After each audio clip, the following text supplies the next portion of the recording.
Hello, everybody. How are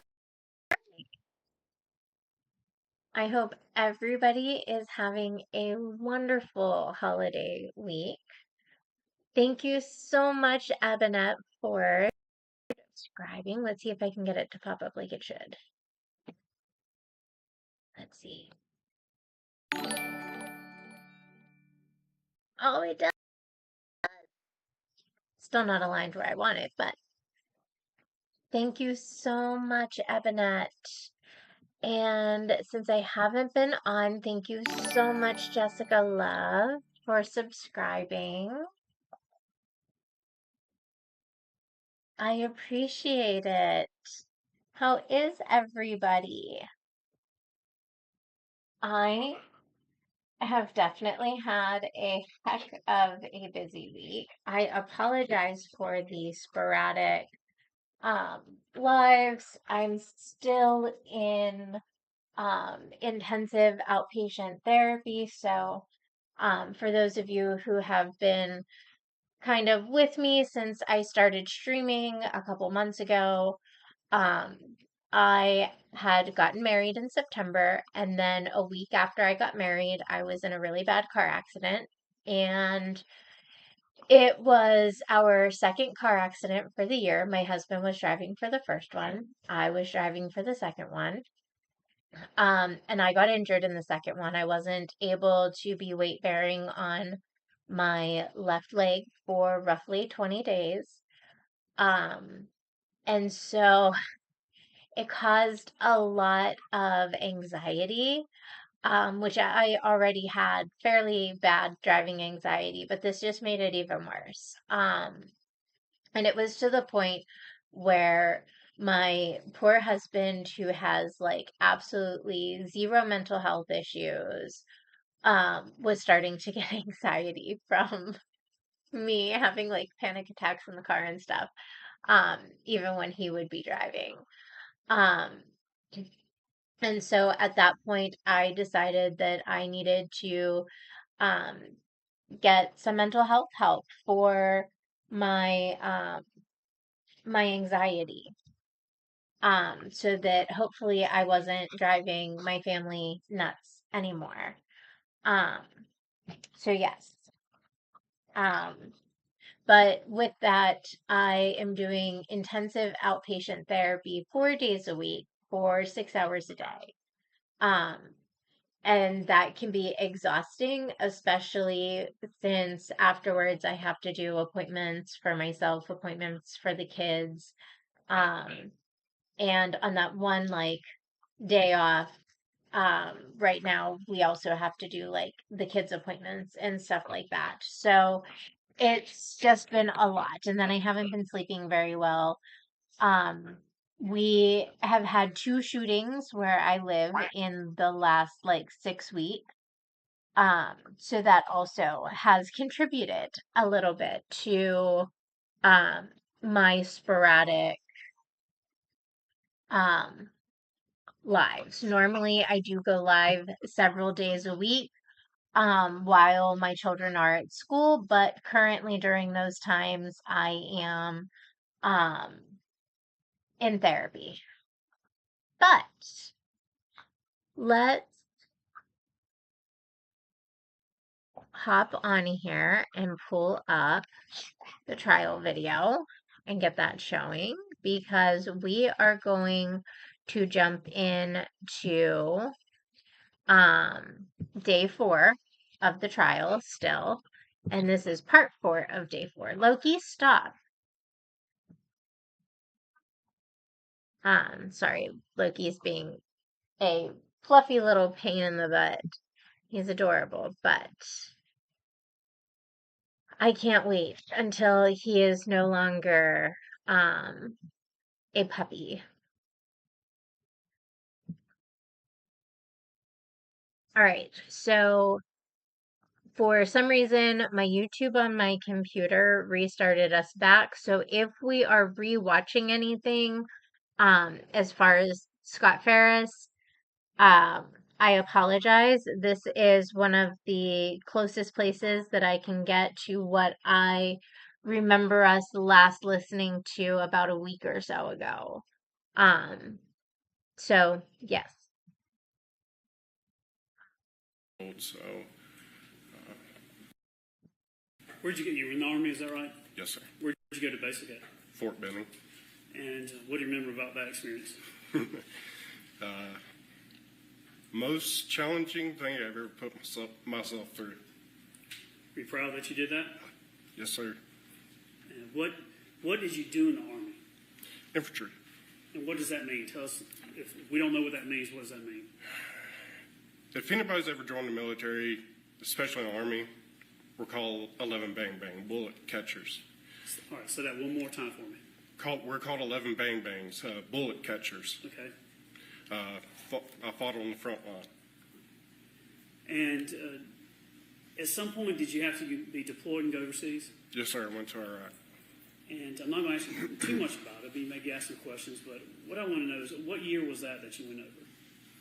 I went in 2009. I want to say it was April. Now, how was your relationship with your mother, the defendant, at this time? Pretty much, normal to me. we got in arguments and, got in arguments, had our good days, had our bad days. Do you describe it as a typical relationship with your mother? Yeah, nothing really stood out of the normal. The only thing, I definitely remember the day that I told my parents I was joining the Army. When I told her, she just flat out said, "You can't do it." And then when I told my dad, he was like, "You need to become a sniper." That's what your dad said? That's what my dad said. Was he proud of you? Oh, yes. He was a history buff, and biggest history he liked was war history. So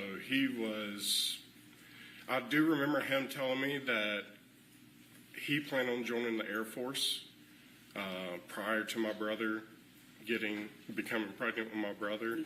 What do you want to do in the Air Force? That I don't remember. But it was the Air Force? Yes, sir. My grandfather, his dad, was in the Air Force. Now, when you had to fly, I guess, and go overseas, you probably went to an airport or something like that. Did your mom come see you off? Yes, she did. And did your dad? Yes, sir. Do you remember that moment? Yes, sir. And how was she with you at that time? Was she proud of you when she sent you off?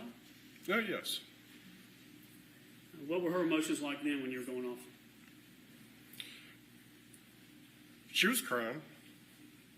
She acted like, a mother would be. How about your dad? That was the second time I've ever seen my dad cry.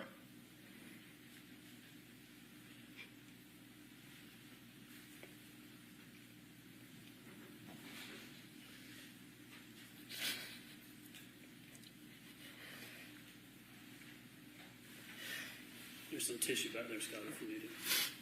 Sorry about that. That's all right. There's some tissue right behind you there if you need some. No. But yeah, I remember it very well. They both dropped me off at the Atlanta airport. I left the Atlanta airport and went back out to Fort Bliss, El Paso, Texas. What year was that you went over? 2009. And how long were you overseas? Just shy of the 1 year mark. I believe it was 10 and a half months I was over there. Did you see some hard things while you were there? Yes, sir. When you came back home, did you get out of the military? When you came back home, were you still in the military for a while? From overseas? Iraq? Uh-huh. No, I actually re-enlisted while I was over in Iraq. And at the time, they gave out options. You could either go to, say, Ranger School or Airborne School, or you could choose duty station.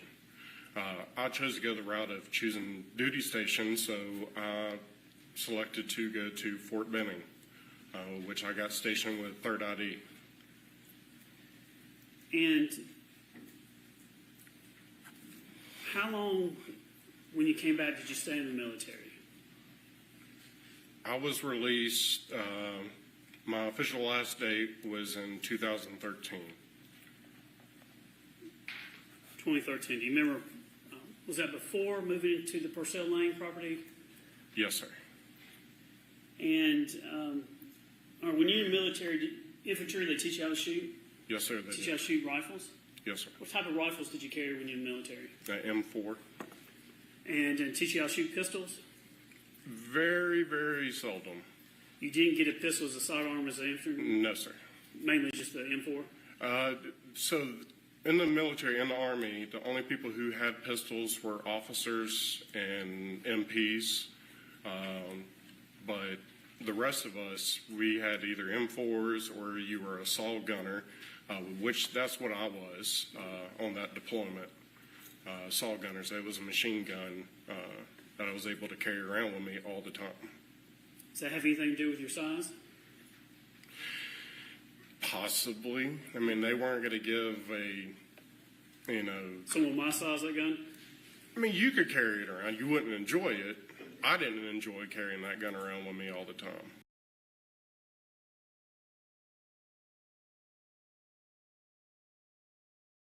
Okay, so I just want to pause real quick here. Just because, again, this goes to show or Scott's size. So Scott is a big guy. If he is able to carry around this machine gun that he's talking about, what I will do is I will go back through after and I'll write down exactly what gun it was. I looked it up after the last one, um, but that was because I went back through my lives to look at it. And it is a pretty substantial size gun.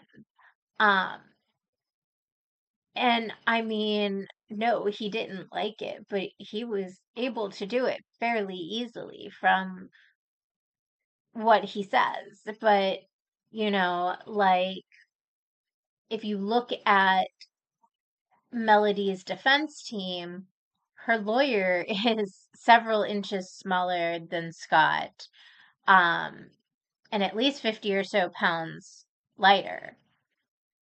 Um, and so by the way he's reacting to that question, kind of seems like they really tried not to give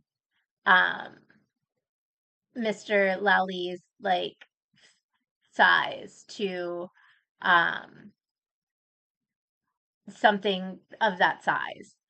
Um unless they really kind of have to. I mean, he even has the look while he's testifying about this of, I mean, I didn't like it, but it wasn't too bad. But you sure as hell are not going to have fun.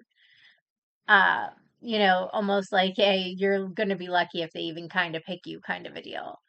Um, and so it just goes to show like how big he really is.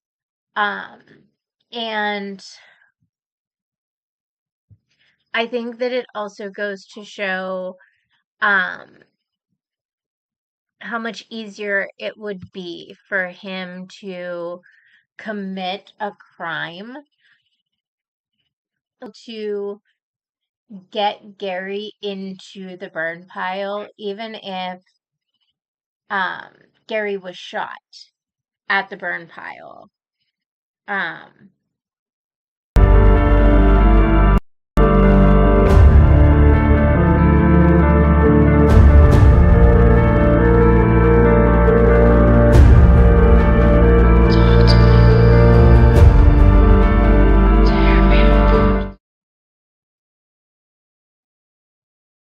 all right, everybody. I apologize for that. That was a pain in the ass. I hate when YouTube does stuff like this.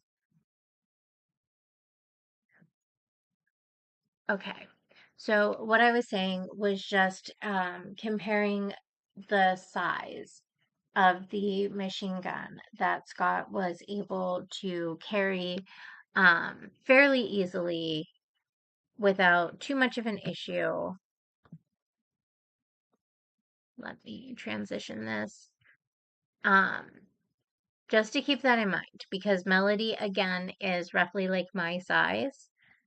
She's not very big. So I don't believe it would be as easy for her to move a man who is 6'5".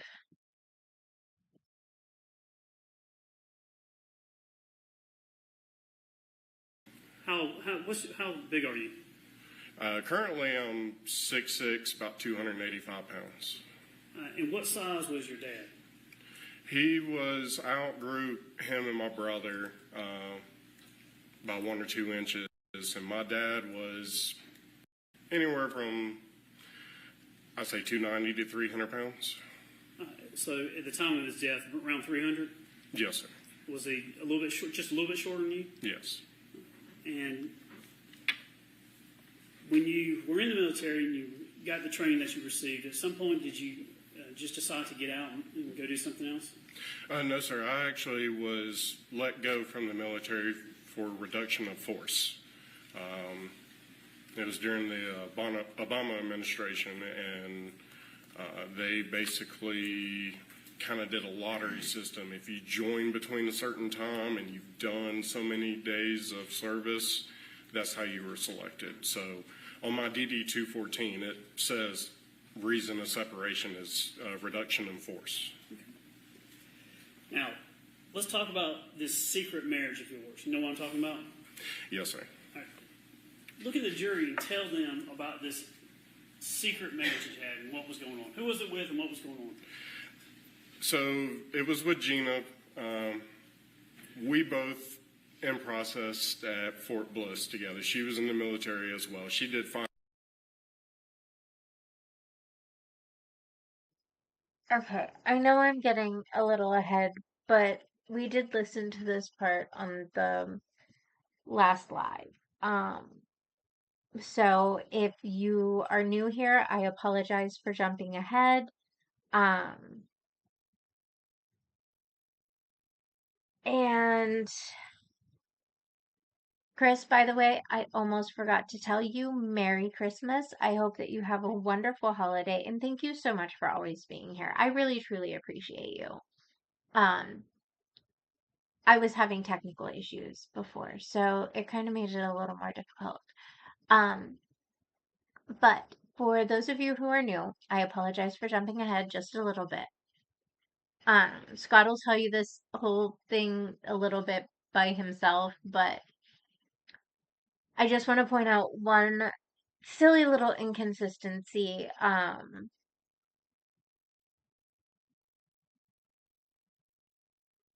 Scott says that his family knew about Gina. And that, you know,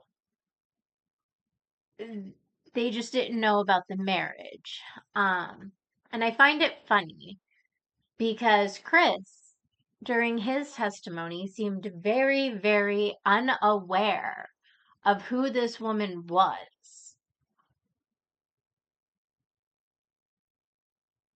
He seemed very surprised by the wedding and everything. And so I feel like he wouldn't have been so confused if half of this Gina story was true.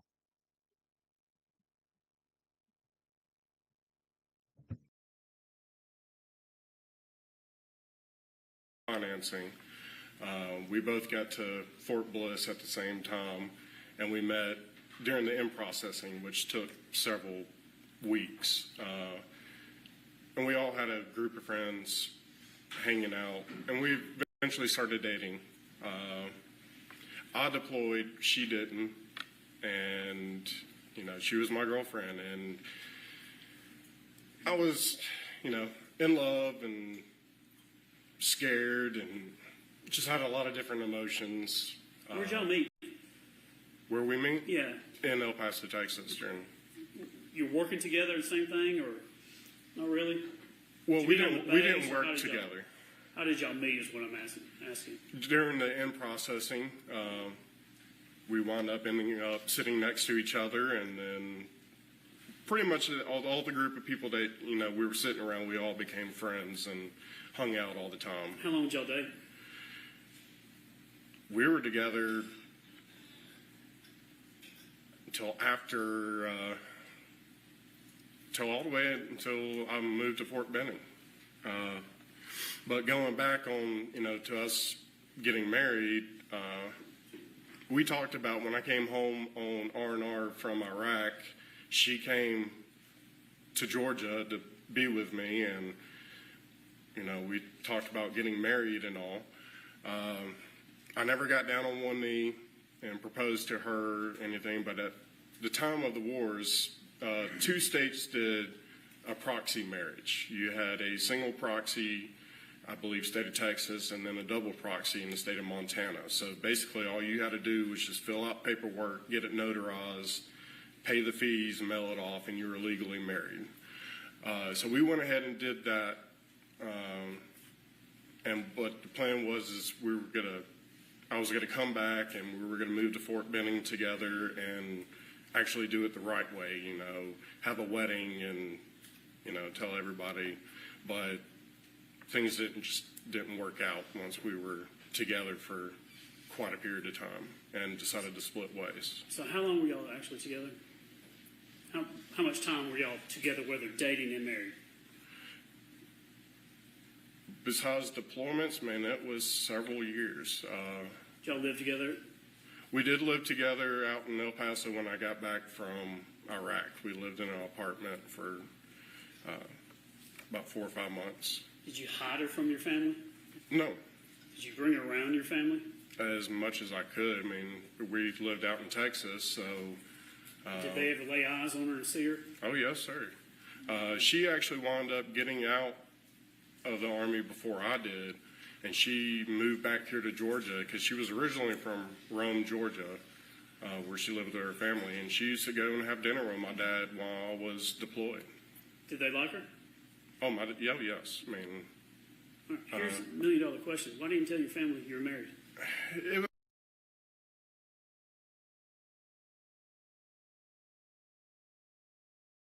Okay, so I do want to make sure that I do my usual and kind of play the devil's advocate here a little bit. Um, because I mean, while I feel that it's very weird that Chris seemed so shocked that Scott had gotten married, especially if Gina was going and having lunch and stuff with his father while his brother was on deployment. Um, but but it very well could have been because if I remember correctly, this was a time when Chris was in Maine. So, playing devil's advocate, Chris very well may have been surprised because he wasn't living in the area and he wasn't talking to his brother quite as much. So, you guys know me. I try to be as fair as possible. I do try to look at multiple different angles. Um, you know, if I remember correctly, Chris and his first wife at this point in time were off having babies and, you know, doing all of that.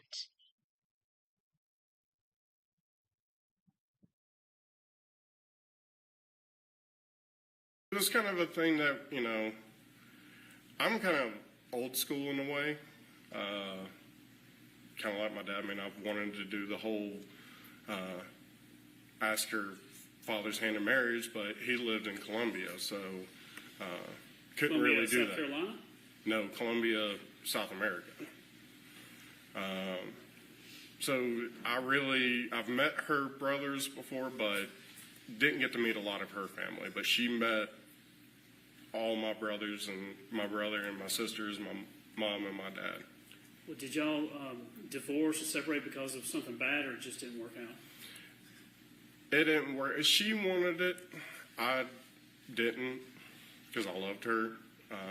But I wasn't her first or her last marriage, put it that way. So we were just young, and I was just going through a crazy time. I mean, I was being deployed to Iraq. I mean, I didn't know if I was going to come back. When did you end up telling your family about the marriage? After all this happened, and we were sitting in the law office, and Manny Aurora's, and he said, if there's anything that needs to be told that could come out of this, it needs to be told now. And that was the only thing that I was like, oh crap, I might as well tell them. I mean, we were already divorced, and if it just, I didn't know how extensive it was going to become, so Did you tell them?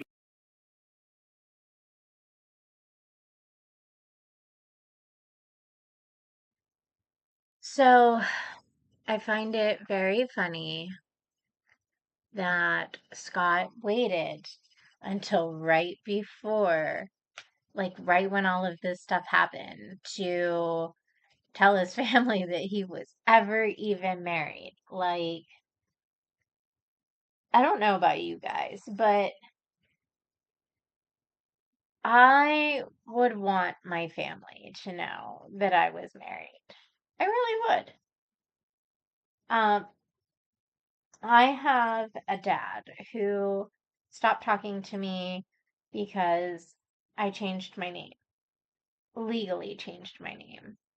Um, and even when I got married, not only did I reach out to him, but my husband also reached out to him. Um, and so, yeah, like, I don't know. I would want my family to know, but that's just me. And I understand, like, they were deployed, they were in the military, they had a crazy life, but it still seems weird to me that they're not, in some way, shape, or form, letting their family know ahead of time. Especially if they're supposedly as close knit as everybody says they are.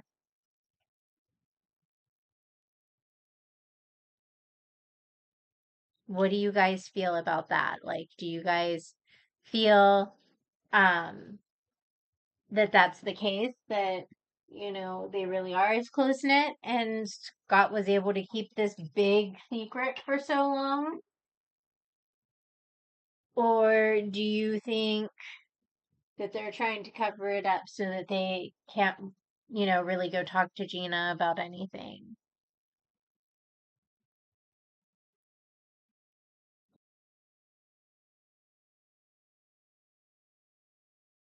Amanda too, does she know?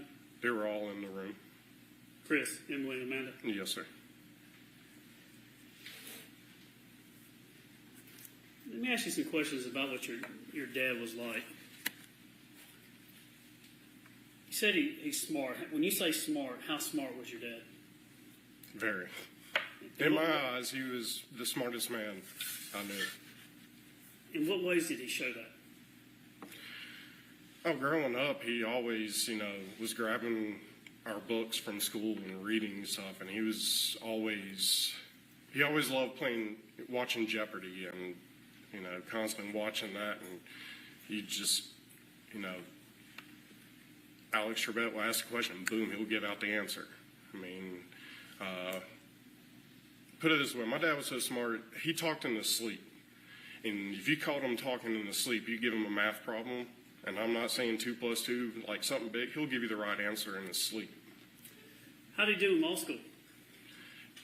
If I remember right, he was top of his class. He was either number 1 or number 2. I kind of want to say number 2 because I do kind of remember him being ticked off that he didn't get the number 1 spot. When it came to his work ethic, what was that like? He worked a lot. He loved his job. He was very good at what he did. If he wasn't doing law, he was working around the house. When he was doing his legal work, would he take a lot of vacations, or is he one of those guys that would just work a lot? He would work a lot. The only time that we took vacations is when he had to do law seminars down. It originally started off in Gulf Shores, and then eventually it moved over to Sandestin area. That's how we did our vacations. So he would go get training at a very nice resort or something. Y'all go with him? Yes, sir. Did you enjoy those? Oh, yes. Whole family go? Every year we had to do it. He had to get his continuing legal education hours in? Did he go do that? Yes, that's what I presume it was. Would he be checking his... Now, I know you said your dad is very smart, but when it comes to... When you talk to your dad, or the kids would talk with your dad, when they talk with Gary, would it be odd for them to text or email him to have a conversation or solve a problem with him? I mean, is he somebody that communicated by email or text message with the family? Both. Before really texting became a thing, it was, email. So that's how he would communicate with me when I was over in Iraq, or when I lived in El Paso, Texas. He would send me emails. You remember his email address? I want to say it was gfarris@bird.com. I think it was something along those lines. What about your dad's wit? Could he cuss you with his wit? Was he quick-witted? If you did something, would he say something? What was his personality like when he would have banter or debate with you or anything like that? I mean, he would respond fairly quickly and all, but not aggressively. Well, I'm not saying that. Was he sarcastic? Was he straightforward? What was his personality like? Was he a joke? He always cracked up jokes. I mean, to me, they were corny, but, he always cracked up jokes. When it came to the things that he really liked, how much did he like Mountain Dew and cigarettes? Two things about my dad. He always had a cigarette in his hand, and he always had a Mountain Dew in his hand. How much do you think he would smoke a day? He was a pretty heavy smoker. Did you ever get on him and tell him to quit smoking? Oh, yes. What did he say? Oh, I'm going to, I'll quit one day. That was always his, response to it. How about the Mountain Dew? Yeah, you didn't take those Mountain Dews away from him. It was like water to him. He didn't drink alcohol. He occasionally drank coffee, but no, 99% of the time was a Mountain Dew. And your mom, how did she feel about him smoking and drinking Mountain Dew? She didn't enjoy it. I know more of the smoking she didn't like. Mountain Dews, I know as he got older and the health got worse, she tried to start buying caffeine.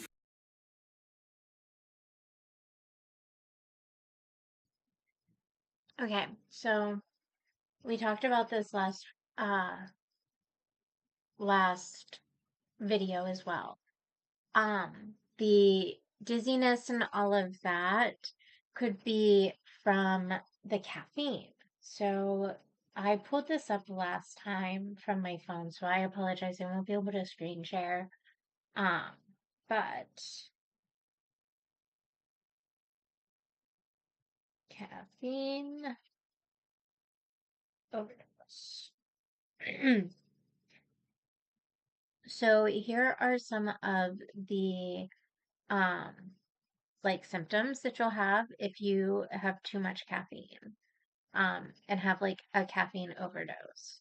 You can have a headache, fever, nausea, vomiting, tinnitus, uh, whatever the hell that word is, tachycardia, anxiety, insomnia, dizziness, and irritability. Severe symptoms: breathing trouble, convulsions and seizures, hallucinations, confusion, chest pain, irregular or fast heartbeat, uncontrollable muscle movements. And so a lot of those could have been not that Gary was being poisoned by his wife, but it could have just been symptoms of a caffeine overdose, which would explain why the hospital didn't really notice it, because he would most likely be drinking significantly less pop while he's in the hospital. They're not going to give him that same amount of pop.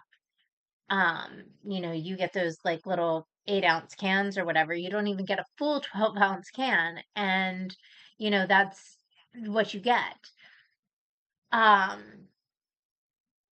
so it's really difficult because, Gary would then get better if he is not having as much caffeine. And that would potentially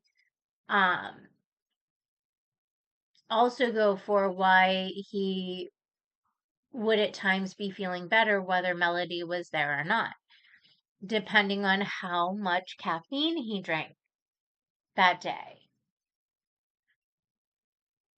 So, maybe because he was out with his kids and running around, maybe he only had 4 cans of Mountain Dew that day instead of 15. Like, I'm just throwing out numbers to show like the difference, because think about it. If you have a busy day, you might not eat, you might not drink, or it could be several hours in between when you do one or the other or both. And you have different feelings during that time. Sometimes you feel just fine, sometimes you'll feel, dizzy or nauseous or whatever from being hungry. There's all of that type of stuff. So, yeah. Um, Again, I like to kind of show um some fairness, some explanations, not just the absolute worst case scenario.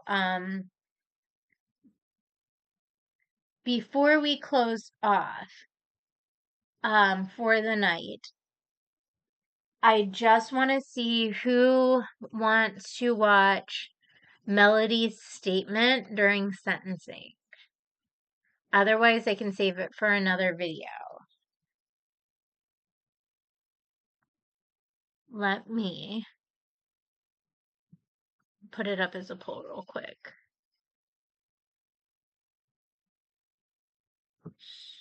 Share the poll. Do you want to watch movies?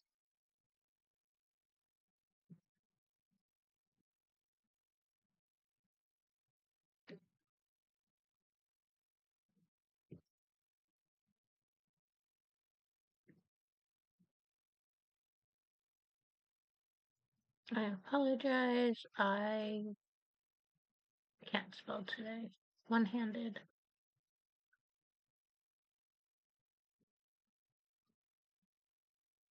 Ah.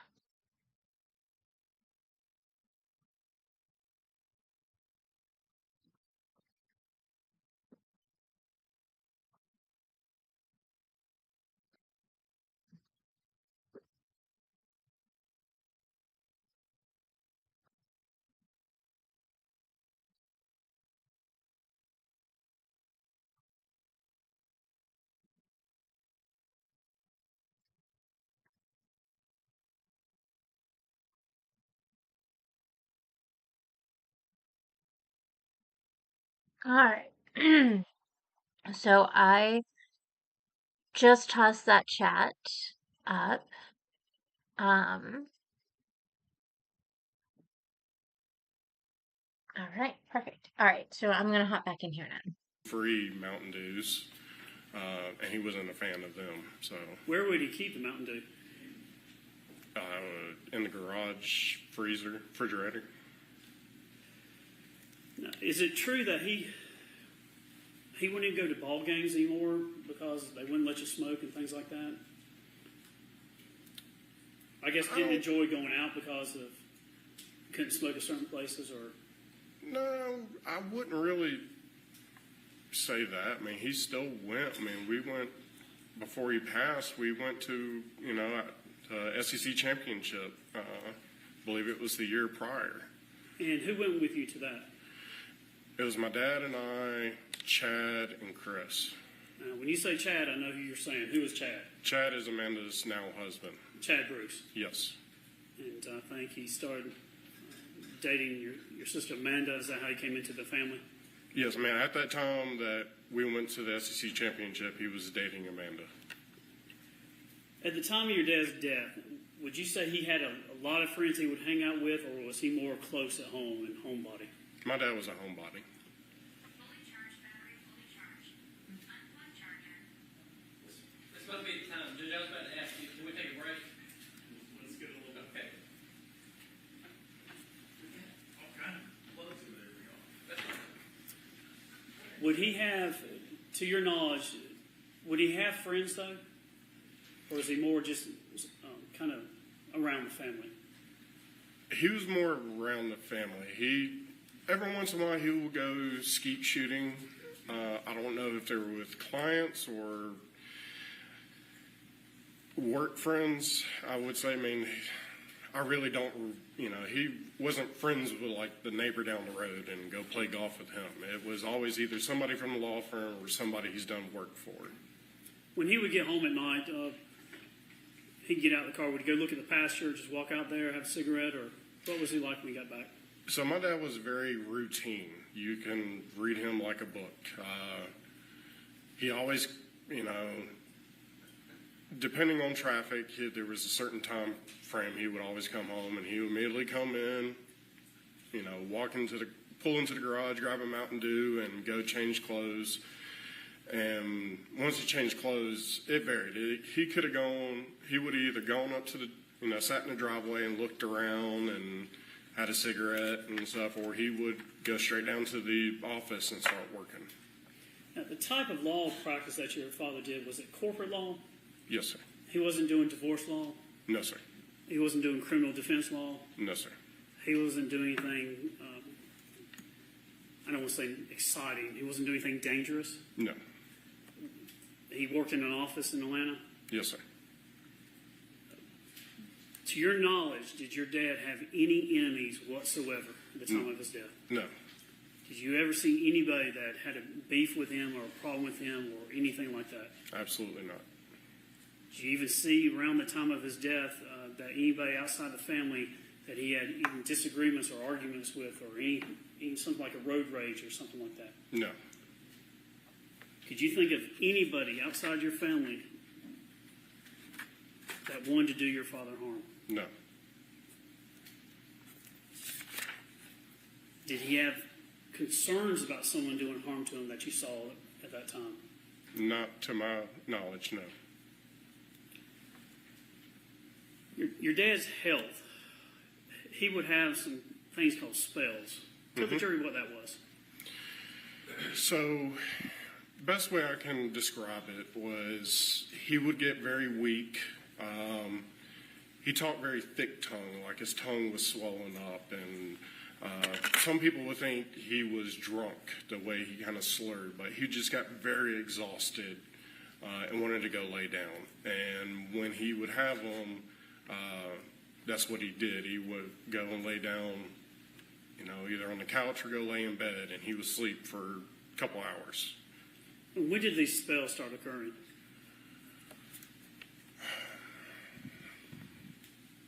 I think they kind of started possibly at the old house in Alfred and Hampton Hall, but they got more prominent after we moved to the farm. They just started occurring more and more and more. Now, is this, when he would have these spells, is it any sign that it was coming on, or were it just all of a sudden just start happening? We talked about it, and he said, yeah, he could kind of feel, the first thing that he would notice is he'll feel, really tired, like he wanted to go lay down and take a nap. So once he started feeling that, that's when his speech started getting slurry, like he had a real thick tongue. And once that happened, that's when he would just go and lay down.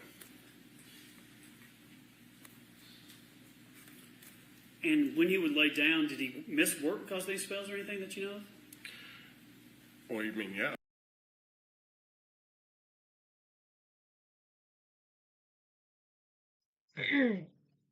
Okay, so just so that we can talk this through. So they do talk about like the blood pressure and stuff. And so what I want to talk about here is some of the symptoms of hyperglycemia, which is where your blood sugar is too high.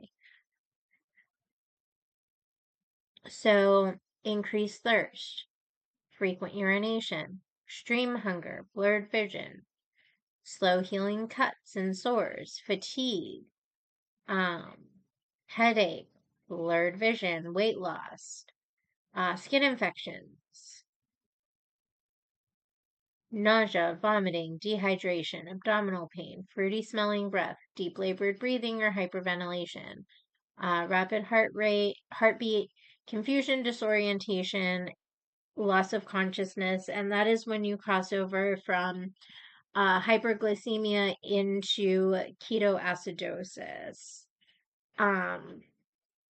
Now, I do know that Scott does mention that he was unaware of what his dad's blood sugar read. So we will also go with hypoglycemia, which is low blood sugar. So you can have shakiness, sweating, headache, nausea, uneven heartbeat, fatigue, irritability, problems concentrating, dizziness, lightheadedness, tingling and numbness of the lips, tongue, or cheek, confusion, loss of coordination, slurred speech, or blurry vision. Severe cases may trigger a loss of consciousness or seizure. So, what I believe is that Gary was possibly hypoglycemic, which means that he had low blood sugar. Because of the like slurred speech and stuff. That is something that you didn't see in the high blood sugar. But even the hypoglycemia and the hyperglycemia could very well have attributed to a lot of Gary's symptoms. I just wanted to point that out because, again, everybody keeps accusing Melody of having poisoned her husband. And I feel that there's potentially another underlying medical cause, especially with all the caffeine, all the sugar that is in Mountain Dew, and the fact that he didn't really take very good care of his body through the things that he ate and drank and stuff like that. So it very well could have been an underlying medical condition and not his wife poisoning him. He was sleeping, but How the frequency? How often would these spells come on, and how long would they last? Is what I'm trying to get at. he'll have, it'll happen like one day a week. I really don't remember him having like one or two spells a week. So he'll have about, he'll have one day during the week, and then 2 or 3 weeks down the road, he'll have another one. Was it to a degree that it dramatically interrupted his life and things he was doing? Or was it not that? I remember one time we were working on the farm. I think it was when we were building the fence, and he said, I feel like I got a spell coming on. And he will go and sit on the RTV, and I'll just kind of look over there and check on him. And I remember that day, I was like, are you feeling all right? And he was like, yeah, I need to go lay down. I'm like, okay. I was like, I'll, come over there and check on you. Outside of that, did he, I think you told law enforcement he didn't even have kidney stones or anything like that. Is there anything else about his health that you saw that was an issue at the time, around the time of his death?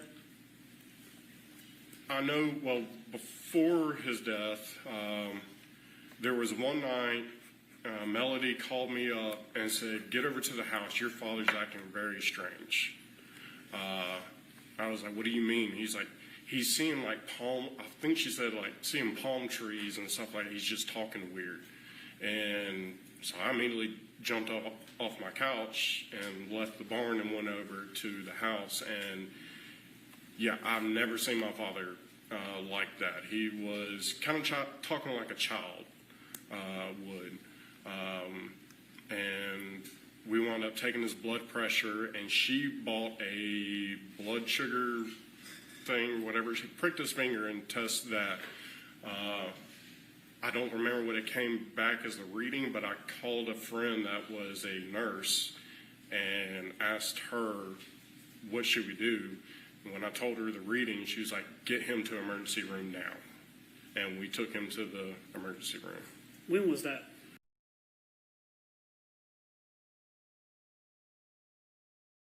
Okay, so as you can see, there clearly was some sort of a connection with his blood glucose and these spells.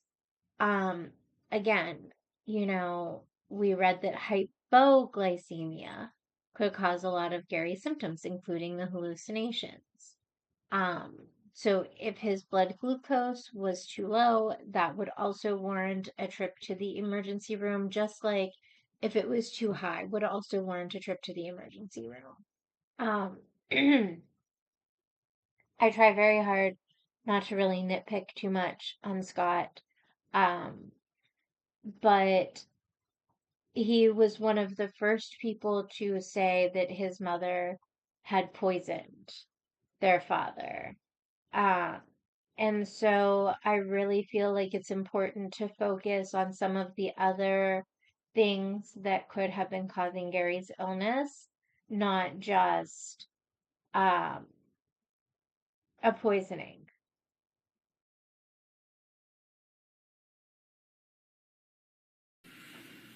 I don't remember the exact date, but it was definitely within a year prior to his death. So it was fairly, Was that the last time? Was that when he was in the hospital? Was that possibly April, or was that something else you're talking about? that was probably it then, because it was within that same year of 2018. It was just prior to his death, within a few months, I would say. But I really don't remember the exact date. Did your dad want to stay in the hospital? No. What did he do? Well, so, we get to I remember we got him into the Sequoia. I drove, and we pull up to the emergency door there. Where'd y'all go? We went to, I guess that's Northside Hospital in Forsyth, Right. exit 14. Pulled up to the emergency door, and I looked at Melody, and I was like, okay, take him in. She's like, no, you take him in. I'm like, no, I got to park the vehicle. Take him in. He's your husband. You know more of his medical history than I do. So, take him in. So she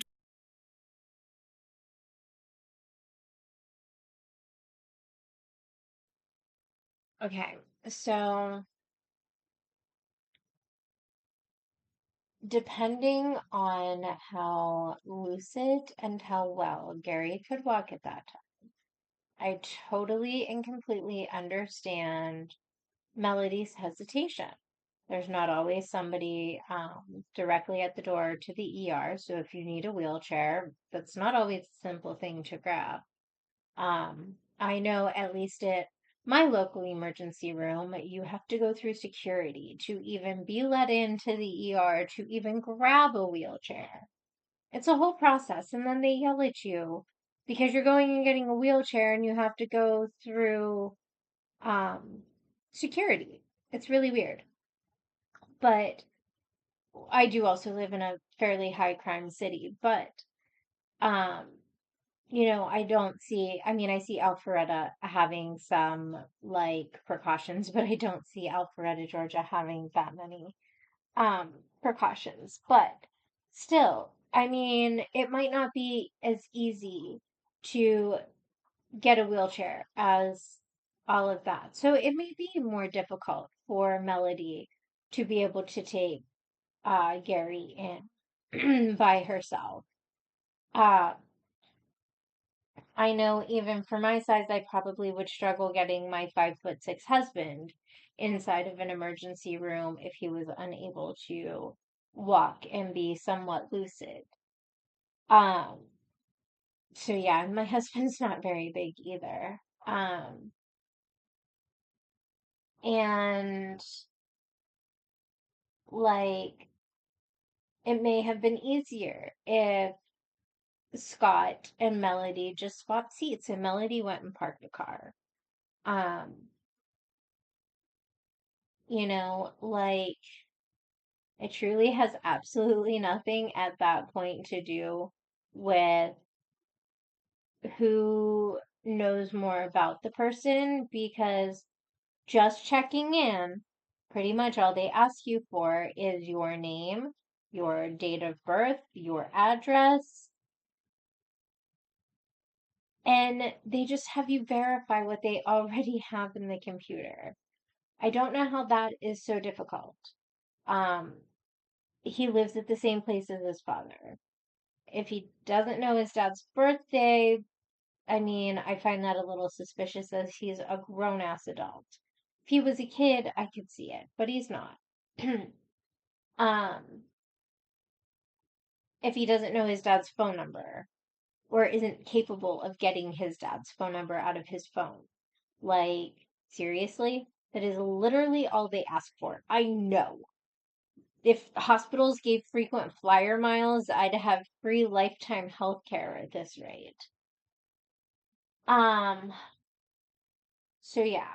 Like, and Melody could go park the car and be back in before Gary's even triaged, knowing 95% of the hospitals in this country.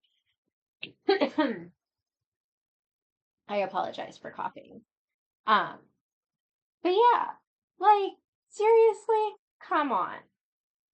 You mean to tell me you don't know your dad's most basic information and can't survive for 5 minutes?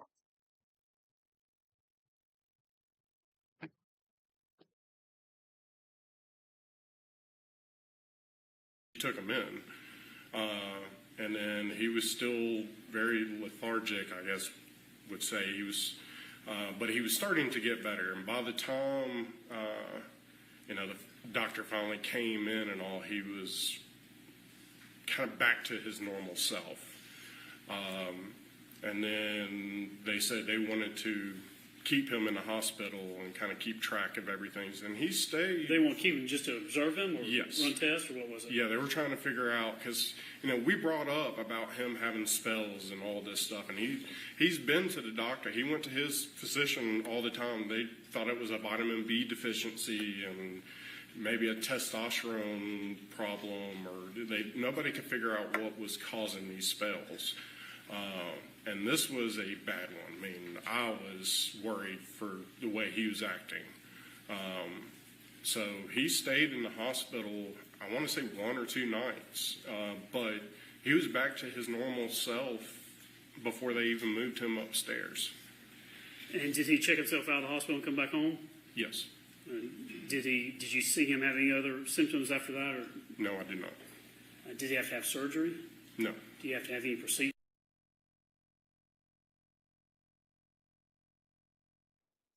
Okay, so I want to go back to this hypoglycemia thing. Okay. Um, so there's no real way to test for the blood sugar unless you test the blood sugar, which then means that if you don't catch the person while their blood sugar is low, then you're not going to know that they have low blood sugar. So if Gary asked for anything to drink or anything like that, even something small to eat as crackers, that could have raised his blood sugar enough to normalize it for him to then feel better, and then they're going to be none the wiser as to if he actually had low blood sugar, which would then explain why doctors have no freaking idea what the hell is going on with Gary. I pulled it up. To diagnose hypoglycemia, a healthcare professional will primarily use a blood glucose meter to measure your blood sugar with a reading below 70 milligrams per deciliter, indicating hypoglycemia. If symptoms are present, they may also conduct a physical exam, review your medical history, and order additional tests to identify the underlying cause of low blood sugar levels. Jesus Christ, I can't talk. I'm sorry. And it says the most common way to confirm hypoglycemia is by checking your blood sugar level with a blood glucose meter. Otherwise, they look for symptoms, continuous glucose monitoring, a medical history and physical exam, and potentially further testing to observe blood sugar fluctuations. So if they didn't put him on the continuous glucose monitoring, then they probably would never have found this.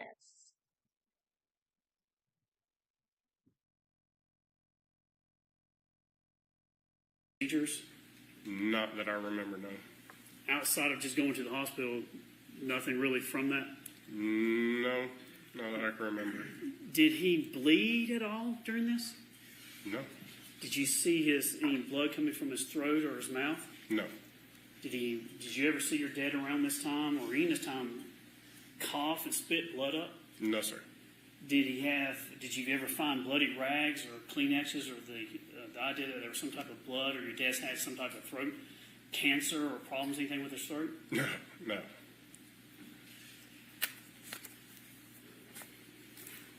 Was your dad suicidal?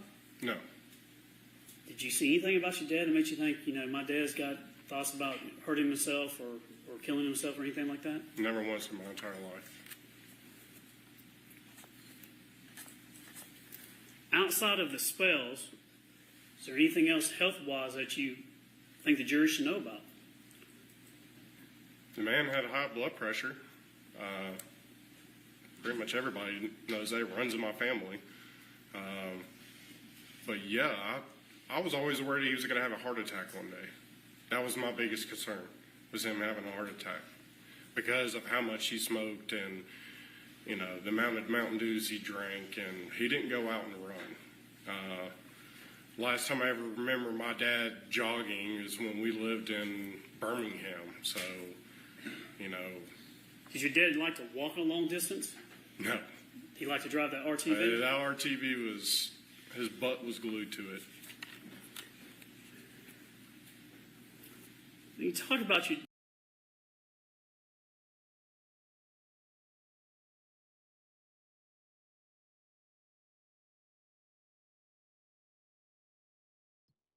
Okay, so since we're talking about like potential medical things and things that Gary had, um, I know that Scott mentioned that his dad had high blood pressure, but I really don't feel like high blood pressure would cause a lot of his symptoms.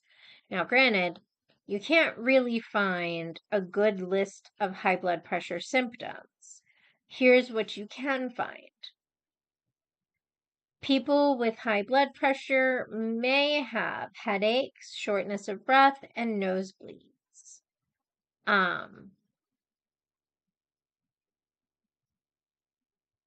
And that came from the Mayo Clinic. Let's do heart.org and see what they say.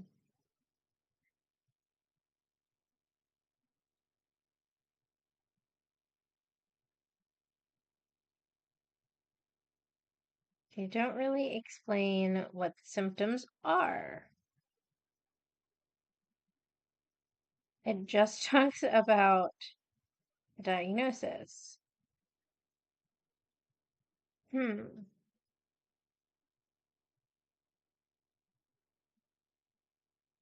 Yeah, that is so weird. Here's literally what it says. What are the signs and symptoms of high blood pressure? It goes into the AHA recommendation, how high blood pressure is diagnosed, your blood pressure reading as far as the systolic and diastolic. It gives you what blood pressure numbers are good versus bad. And says if you're diagnosed with high blood pressure, AHA recommendation for regular blood pressure checks, home monitoring, hypertensive crisis. And then it has a bunch of questions at the bottom. This is terrible. They say that high blood pressure is the silent killer, but yet there's no actual list of symptoms.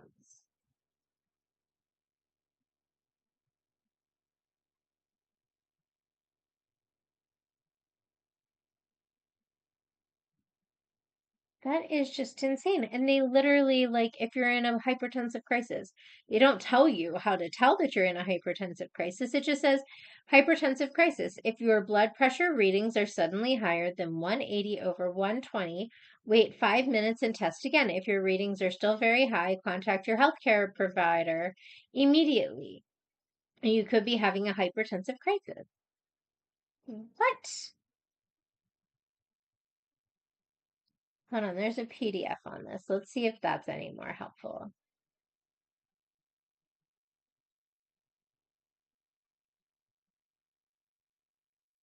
Okay.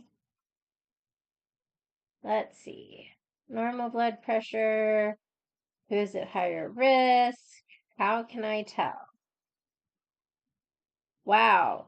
Okay, so how can I tell if I have it? The only way to know if you have high blood pressure is to get checked regularly.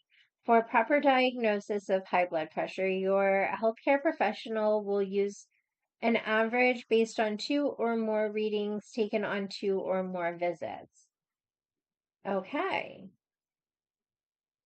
So apparently there's like no real symptoms or way to tell what the hell is going on when it comes to high blood pressure, outside of those few symptoms that the Mayo Clinic listed.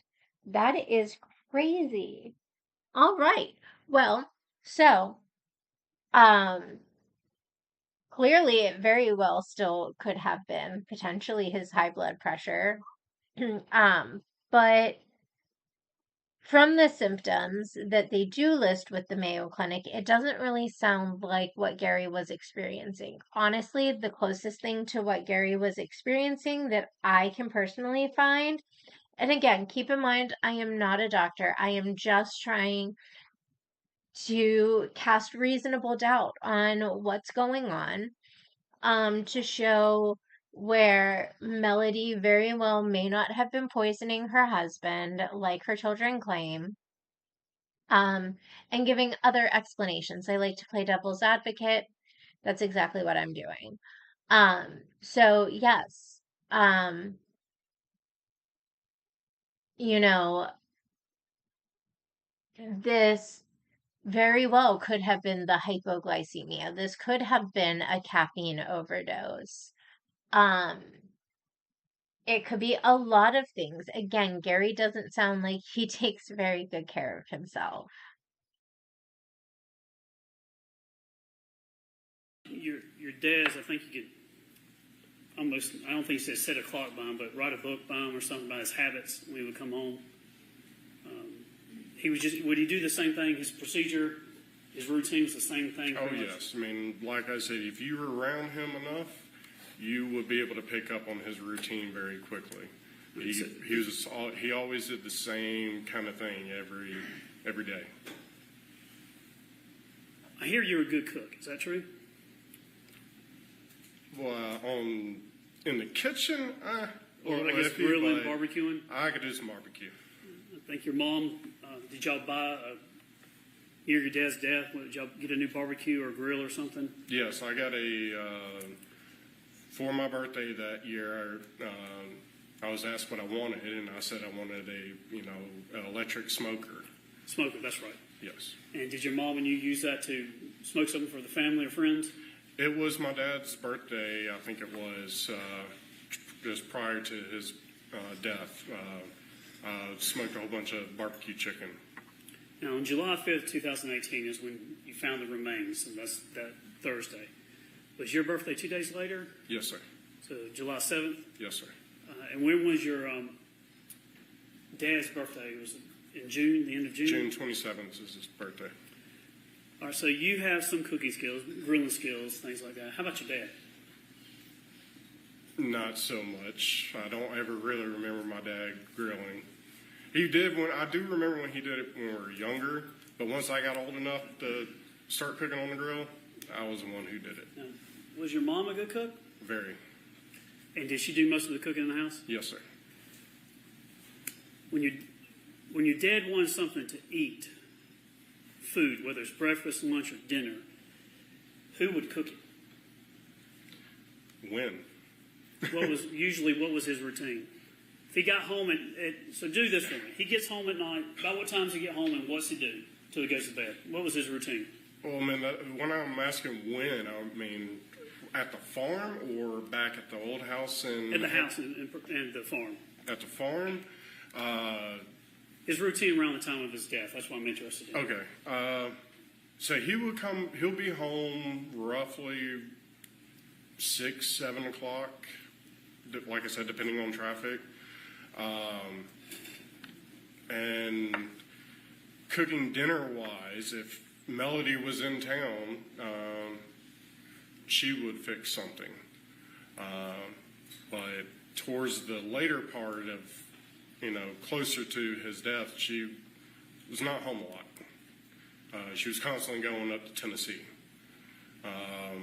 And then I would be the one that would either have to fix dinner or go get us something to eat. When your dad would come home in the house, you've got in Purcell, 2155 Purcell Lane.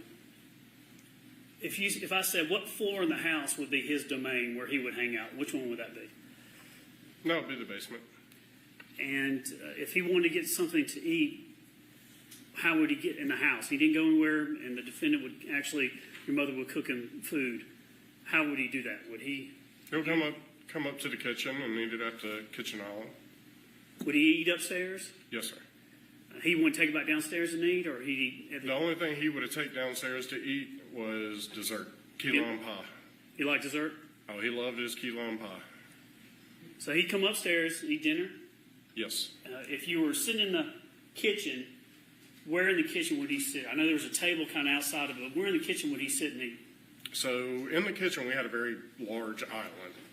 And there was 3 or 4 bar stools, and he would sit at one of those bar stools.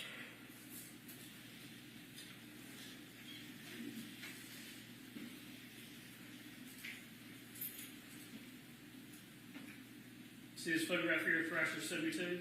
Yes, sir. You were in this photograph, or is it a different one? No, it's so yeah, right there where your mouse is. That's where he would sit and eat dinner. How would he, when he'd come up and just sit down, would he eat with other people, eat by himself? What would he do? Well, there was nobody else there. It was only. If the defendant was fixing dinner or anything, would she eat with him, or he eat by himself? He would be eating by himself. Would you eat with him at all, or would you be doing something on your own? I would, if I came over there to cook him dinner or get food, I would go down to the basement and eat in front of the TV. My dad loved to read, so he would read while he ate dinner. What kind of things would he read when he was eating dinner? Leisure stuff, not law stuff, or would it be work? No, it would be, history books or, war books or whatever book he was reading at the time. We had a library or office in the house, and there was a lot of books in there, and that's what, I do know a lot of his books were in there that he's read. When he was done eating, would he go back downstairs or stay up on the first level? He would pretty much go back downstairs. What would he do when you go back downstairs? He would go into his office and probably check emails and stuff and have, cigarettes and just, kind of finish up the day for work. Judge, do you mind if we can take a break right this morning, if that's okay? All right, sounds good. All right, we'll take 15. And we'll stick to the 15, if I say that.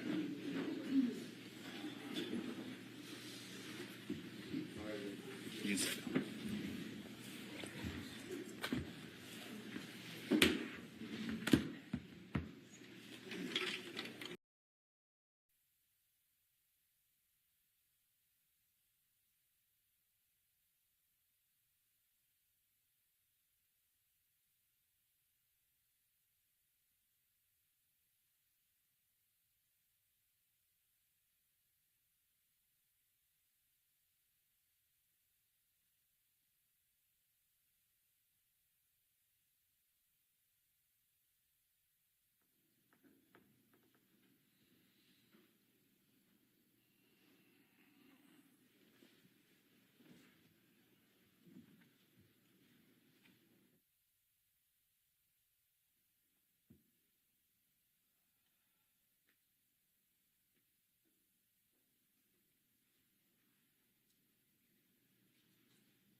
Whenever you're ready.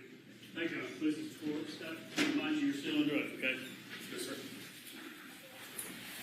We were talking about your dad's habits, his routine. I think you were talking about your dad would check his emails. Is that something he would do constantly? Was they always checking work emails and things like that? Yes, sir. Vacations, it didn't matter. Was your dad working? Oh, yes. When he would go downstairs, so eat dinner, go upstairs, eat dinner, come back downstairs, work a little bit.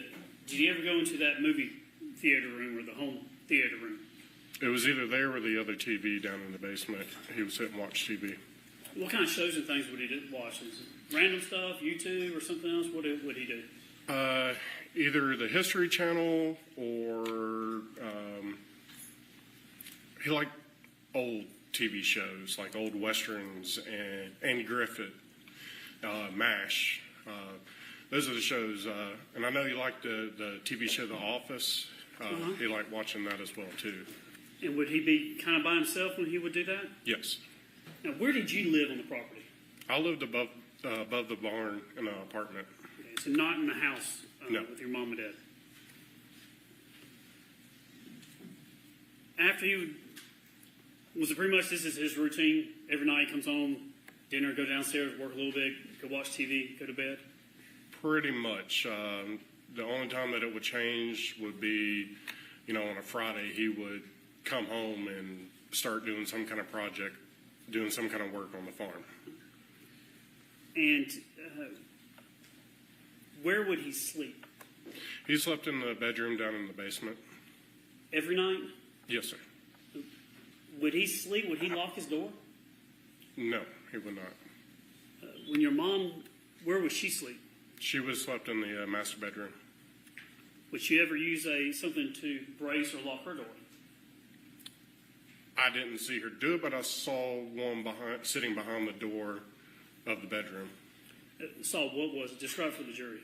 If I remember right, it was kind of like a prop bar. It had a flat surface on one side and kind of a fork on the other.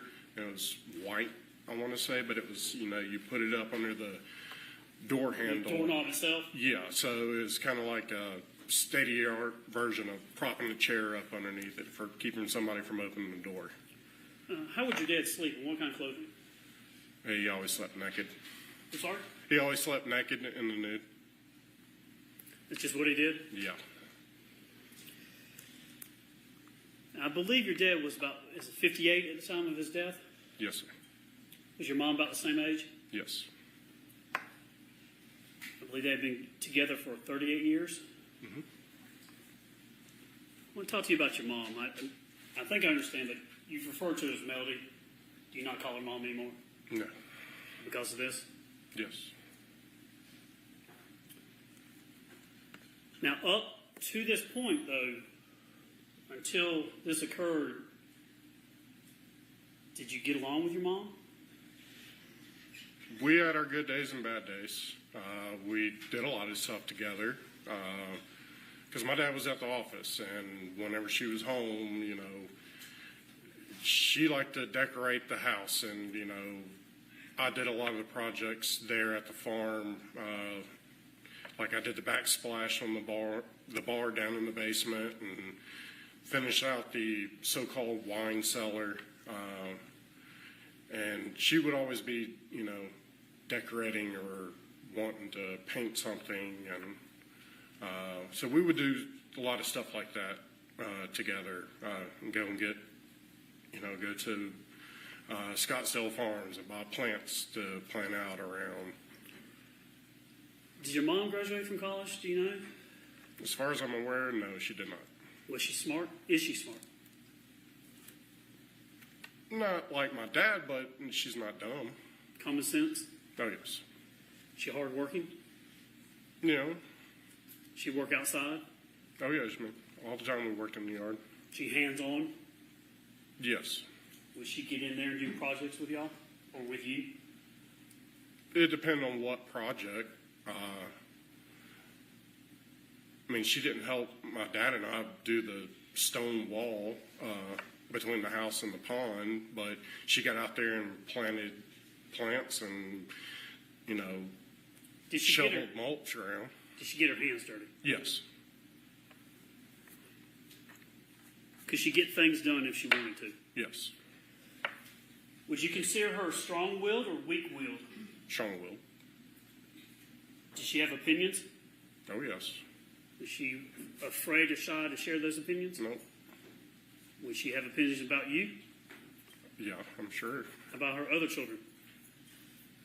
Oh, definitely. Chris, she kind of favored Emily and definitely Amanda. How about your dad?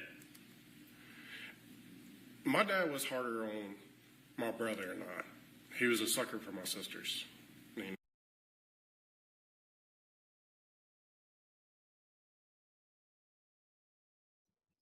Okay, so I find this really funny because as you'll hear from both Emily and Amanda, the boys were basically handed everything. Um, Chris was bought a new house.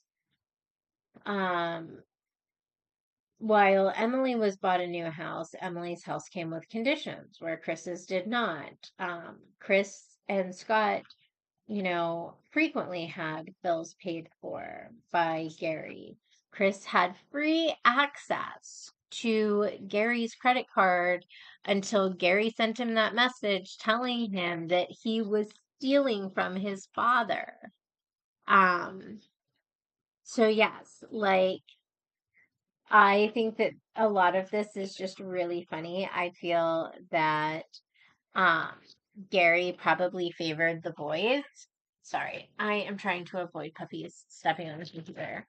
Um, and I'm going to assume that Melody probably favored the girls. And I'm betting that Scott doesn't want to express that. So yeah.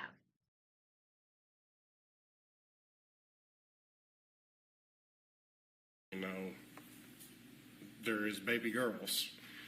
My dad was old school. He, if I remember growing up, if I needed $5, I needed to tell him 5 reasons why I needed it. So. Is that just how he was? Yeah, he tried to just, instill discipline in us, make us, a good person, a better person. Did your dad like things like extravagant things, or what was his taste in? What kind of things did he like? If you said my daddy really liked fill in the blank, what would it be?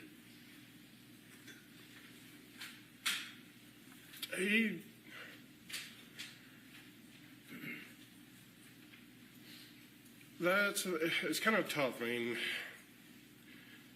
he always wanted to take care of other people first.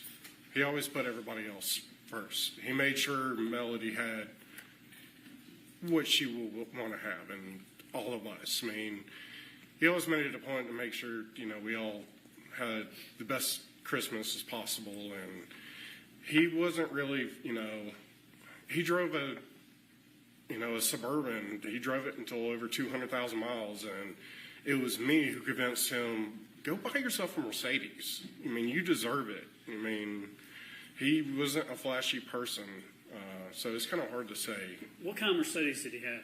It was an E-Class. Tell me what that means. I don't know what that means. E-Class is kind of your mid-size sedan. He looked at the S-Class, which is the big, fully sized Mercedes, and he was just like, it's just too much car. I don't need that. How much do those cars cost that he had? Well, brand new, that was, at that time, probably would have been maybe $60,000, $70,000 car. What kind of car did your mom have? Well, she drove Infiniti G35 for the longest time, and then she drove the Toyota Sequoia. What kind of car or vehicle did you have? At which point I've had... Around the time you just did. I was driving the so-called farm truck, which was a Chevy 2500 diesel, non-dually. It was just a regular back axle. That we didn't have the wide tire ones. That was your dad's truck? You purchased it? Yeah, He purchased it, and it was titled for a farm truck for tax write-off, but it was, Sure. I drove that vehicle. Your vehicle / the work truck? Yes. If I said, what kind of things does your mom like around the time of your death, or the death of your father? Just fill in the blank. What things did she like? What were her things? What do you mean, and what she liked? She have expensive things like furniture. What was her things that she really? Everything she had was like top of the line, Tory Burch or Chanel or, all high-end clothing. It was. She liked Christmas trees. Oh yes. Around Christmas time, would she decorate the house? Yes, she would. Tell the jury how she would decorate the house and how many Christmas trees y'all have. What? 1, 2, 3. There was about 4 or 5 Christmas trees. She did all the inside stuff. She was very good at it. I will say the Christmas trees we had were something you would see in like a Southern Living magazine. She liked to collect the Christopher Racco ornaments, which is a very sought-after ornament because they're hand-blown, hand-painted. Say that again? I didn't catch that. They're called Christopher Racco ornaments. Okay. Take it they're expensive? They vary in price. They can range from $10 a piece to several $100s a piece. It just depends because he changed his ornaments every year. That's why they were collectors. She do things like that? Oh yeah, she very enjoyed it very much. Did she have parties for the law office or go to parties for the law office? I remember, when I was in like middle school and maybe early parts of high school, my dad would have firm Christmas parties at the house. So there would be a lot of people over there. And that kind of ended before I graduated high school. Did your dad take care of your mom when it comes to things that he provide nice things for? All the time, yes. Like, did she have fur coats, mink coats, whatever you call it? Did she have nice clothing? Yes. Did she have nice jewelry? Yes. She had nice dishes and things like that in the house? Yes. Clothing? Yes. She liked to shop? Oh, yes. Did you give her money so she could shop? Yes. Well, she had, pretty much our entire life, she always had full access to the bank account. It was just the last 2 or 3 years prior to his death that it got restricted. Things kind of... How would you describe, at the time of your father's death, how would you describe their marriage to each other? Not good. Why so? Because she was constantly disappearing, taking off, spending an abundance of money. Said she was going to do one thing, and that's not what she was going to do. And, they were constantly arguing with each other. Never out in public. It was always at the house. But... Did your dad ever hit her? No. Lay a finger on her? No. Was he a screamer, yeller, cusser? What was your dad like when they would argue? I wouldn't really say it's screaming, but, he raised his voice, but he never, was screaming so hard that someone would lose their voice. He was never like that. And what was she like? Oh, she screamed.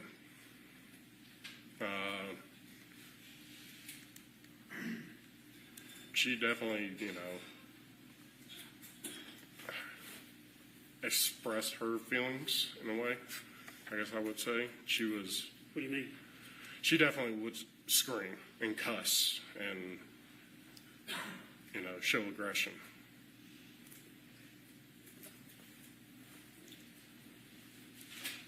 Who is Ted Wiley?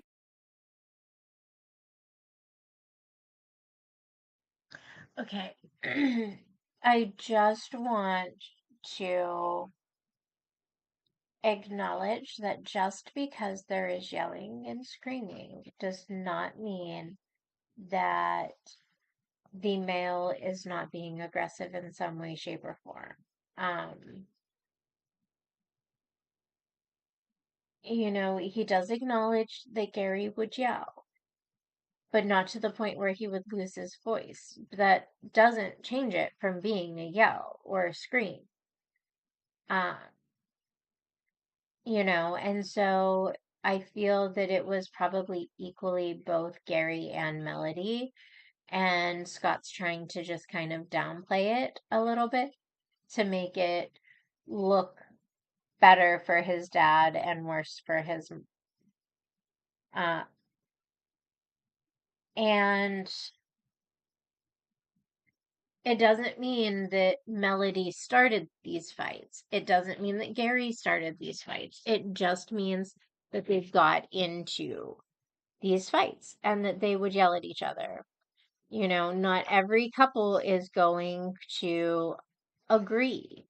Hell, I yell at my husband and I mean, I'm not proud of it, but I do yell at my husband sometimes. Thankfully, he is very patient and very loving. Um, you know, but like, you know, it doesn't mean that I love him any less.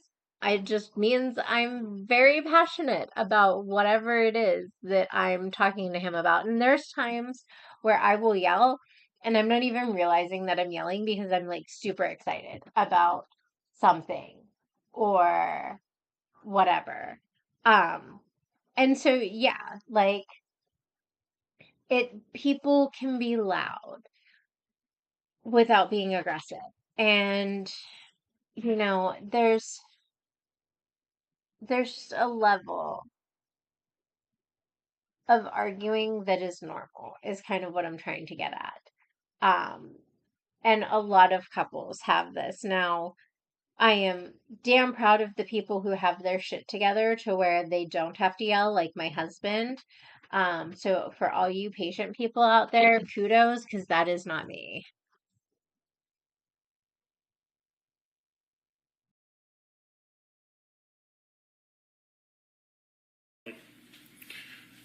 Ted used to date my Aunt Sherry, which was my dad's sister. I think your dad has how many brothers and sisters? Or had, I'm sorry. My dad has an older sister, Patricia, then my dad, and then my Uncle John, and my Aunt Sherry. So what was Ted related? How was he related or involved with the family? So was Sherry. Ted was dating Sherry. And what time was this, and about how old were you when this was going on? If I remember right, they started dating roughly maybe when Amanda was born. So they were together for a very long time.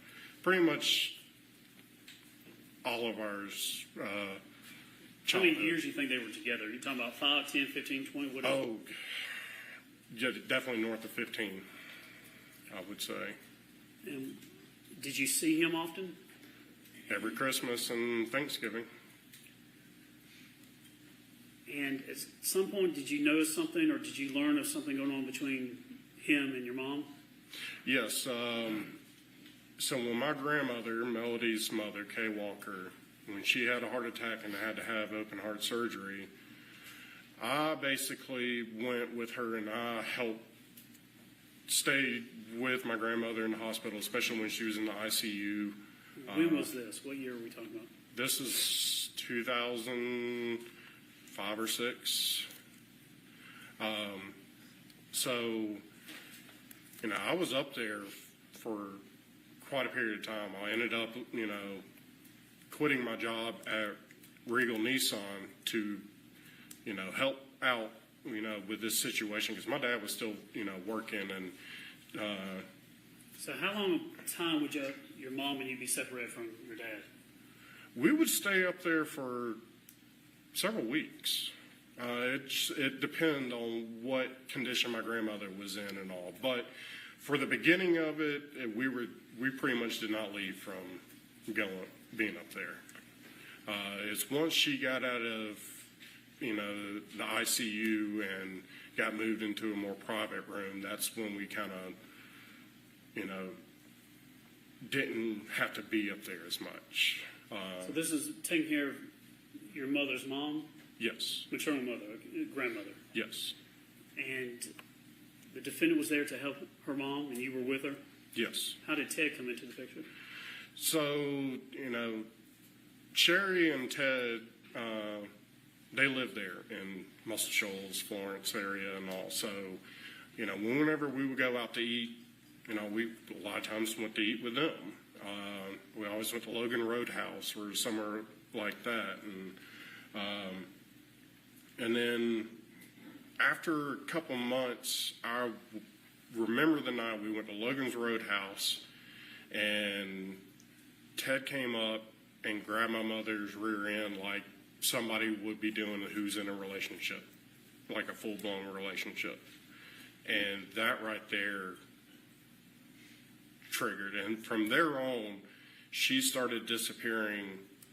She would leave, say, well, I'm going to run to the store, and not come back until either very, very early in the morning or till the next day, and leave me stranded with no vehicle. Did you talk about this to your brothers and sisters? Did they know, or just you? I think I've probably told Chris. Don't really remember if I told Emily or Amanda. I did get my dad. I told him, I was like, she keeps running off of Ted.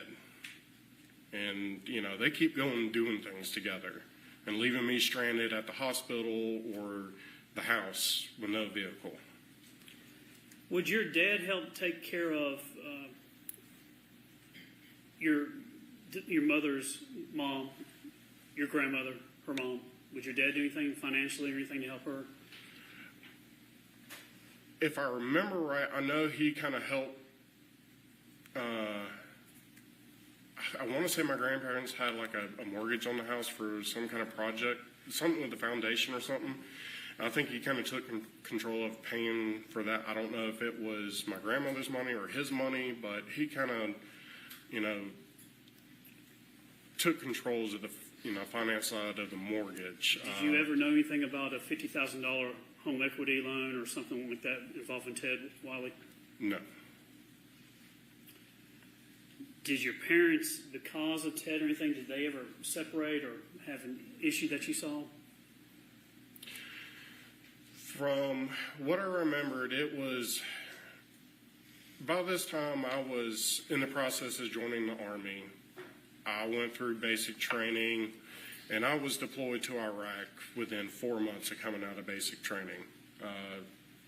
So I was over in El Paso, Texas, not here. And I do remember I deployed, and I remember getting an email from my dad, and he, stated that he was going to be filing for divorce. I responded with, do what you got to do, but I really don't want to be, I don't need to know anything else. I got too much going on over here. And that was over Ted? Yes. What year was that? That either had to be 2009 or 2010, so I was deployed to Iraq. And after you got that email, did your dad ever say anything else to you about what was going on? No, sir.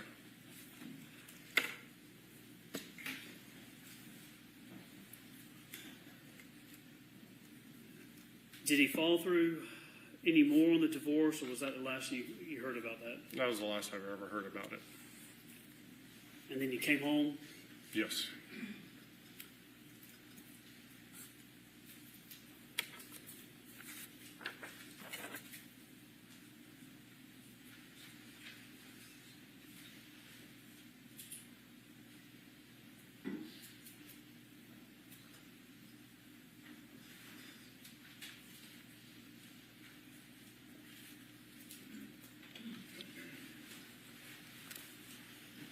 Just at this time, I'm tendering to evidence S. Farris, number 10. I don't think there's an objection to it. No objection. It's a move.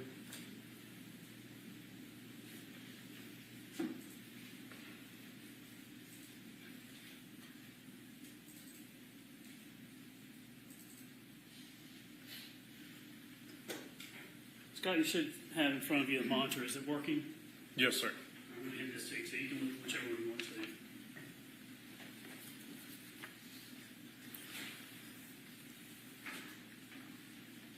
This is Stacy Exhibit S, Ferris 10. We're taking your name and using numbers with that. But can you tell us what, at the top it has an email there. Can you read that email for us? The Gary4250@gmail.com. And what is the company that sent this? That would be from Bank of America. And if you could just read out loud what it says. Hi, Gary. Credit transaction was made above your chosen alert limit. Amount $165.82. Credit card, Bank of America, Visa, Platinum Plus, ending in 1727. Where at Scottsdale Farms and Company, Alpharetta, Georgia. Type retail. Transaction date July 1st, 2018. Did your dad have several credit cards and things like that? Yes, he did. Did he have the ability that he would get notice if anything was, I think, over $20 or something like that? As far as I'm aware, any kind of transactions, he would get some kind of notification. And if he was notified, would he ever ask you about what you're doing with the money or what was going on? Yes.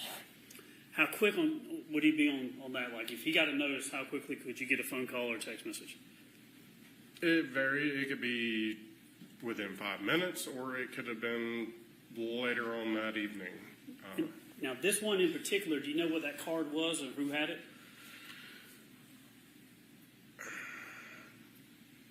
I presume that might have been the one my dad had. I'm not 100% because there was several different credit cards. Now, your dad controlled the finances in the family, is that right? Yes. If you would just tell the jury, when it came to your finances, what type of access to a debit card, a credit card, whether it's personal or for the farm work, tell the jury what you would have. So I would either have, beginning off, I would, get his debit card. I'll get it for him to go buy horse feed or, fertilizer or anything like that. And then he wound up giving me a credit card that I kept all the time. And that's, a lot of purchases were made doing that. I do know at one point he gave me a debit card, and that was, I don't know if it was his main account. I don't think it was, because he would constantly have to put money into it. So if I, needed to go get food or fertilizer or something like that, a lot of times there wasn't enough money in it, and I would have to send him a text saying, hey, put some money in it, in the account, so I could go and buy this and this and this. And would he do anything to, would he ever get on you about your spending? Every once in a while. So I worked for my dad, when I got released from the military, I got back into selling cars for a little while. And then I worked at a warehouse, and then by the time we lived on the farm, we realized it was kind of a full-time job, and also I kind of maintained it. And we had an agreement, because I lost my job at the warehouse, and, we sat and talked, and he's like, well, look, this property is a lot of work and everything like that, so, I'll give you a credit card, and you're able to go and, have lunch and stuff like that and all. But, if any time I really want to go buy myself something, which I never really did, I'll let them know, or so-called, hey, is it okay if I go buy this? Let me ask you about, let's go and talk about your work you did on the property. 2155 Purcell Lane, that's a hobby farm? Yeah, I would say. Were y'all looking at several places before your dad bought that? We looked at a couple of different properties. Some we just didn't like at all. It got down to this property and one other property. I do know. What was the difference between this one and the other one? This one had a lot more land. The other one sat on I wouldn't call it a lake, very large pond. And it was on the back side of it. And, you know, when we looked at it, the cove was pretty dried up. And so it wasn't much of a lake. So, you know. So who wanted in the family, including all your brothers and sisters, who won the one at the lake, if you would, and the farm that you moved into? Who was up for what? Let's start with Amanda. Which one did Amanda want? I don't think she ever saw it. How about Emily? I don't think she ever saw it either, too, and neither did Chris. Which one did you want? I went with my mom and dad to look at the properties. Did you have a favorite out of the last two? The one, yeah, I liked the one that he ended up purchasing more. How about between your mom and dad? Did they like one over the other? I mean, realistically, I think it would say a coin toss in a way. I mean, I gave my points. I was like, look, you got a lot more stuff you can do, you know, on this property versus the other one. So when you end up, your dad going after and buying the farm, what year was that? Around 2013. And how old were you at that time? Oh, you're going to make me do math. I am. I'm not very good at myself, so we can figure out together. Had it been around 30, maybe. Well, let's see. Was it 35 when your father? Yes. You're about to turn 36? I just turned that July 7th. I would have been 35? Okay, so that was 2018, for 5 years, so around 30? Mm-hmm. And so did you so you were working and living on the property about 5 years? Yes. From the time they purchased it to the time of his death, I lived there. And Scott, I'm not trying to be insulting. I don't know any other way to really ask it, but what I want you to tell the jury, and what I'm interested in is what kind of contract, I imagine it's just a word, just a spoken agreement, but did you get an allowance? Did you get a stipend? Did you get a salary? How did you make a living and buy stuff? And what was the arrangement between you and your father while you worked the property? There was no contract or anything like that. It was basically, so around the time that, you know, the recession was kind of starting to turn. You know, when I first got out of the military, I tried to join Milton Police Force. Couldn't, since I was not post-certified, they didn't have the funds to hire me on. And once I started looking into other cities and counties, it was all the same thing. So work was still hard to find, like decent paying. So, you know, and the job I had at the warehouse, I was making $10 an hour. And once I got, you know, I was let go from that job, we sat down and talked, and I was like, look, I want to still pursue, you know, law enforcement, but there's nothing I can get into right now.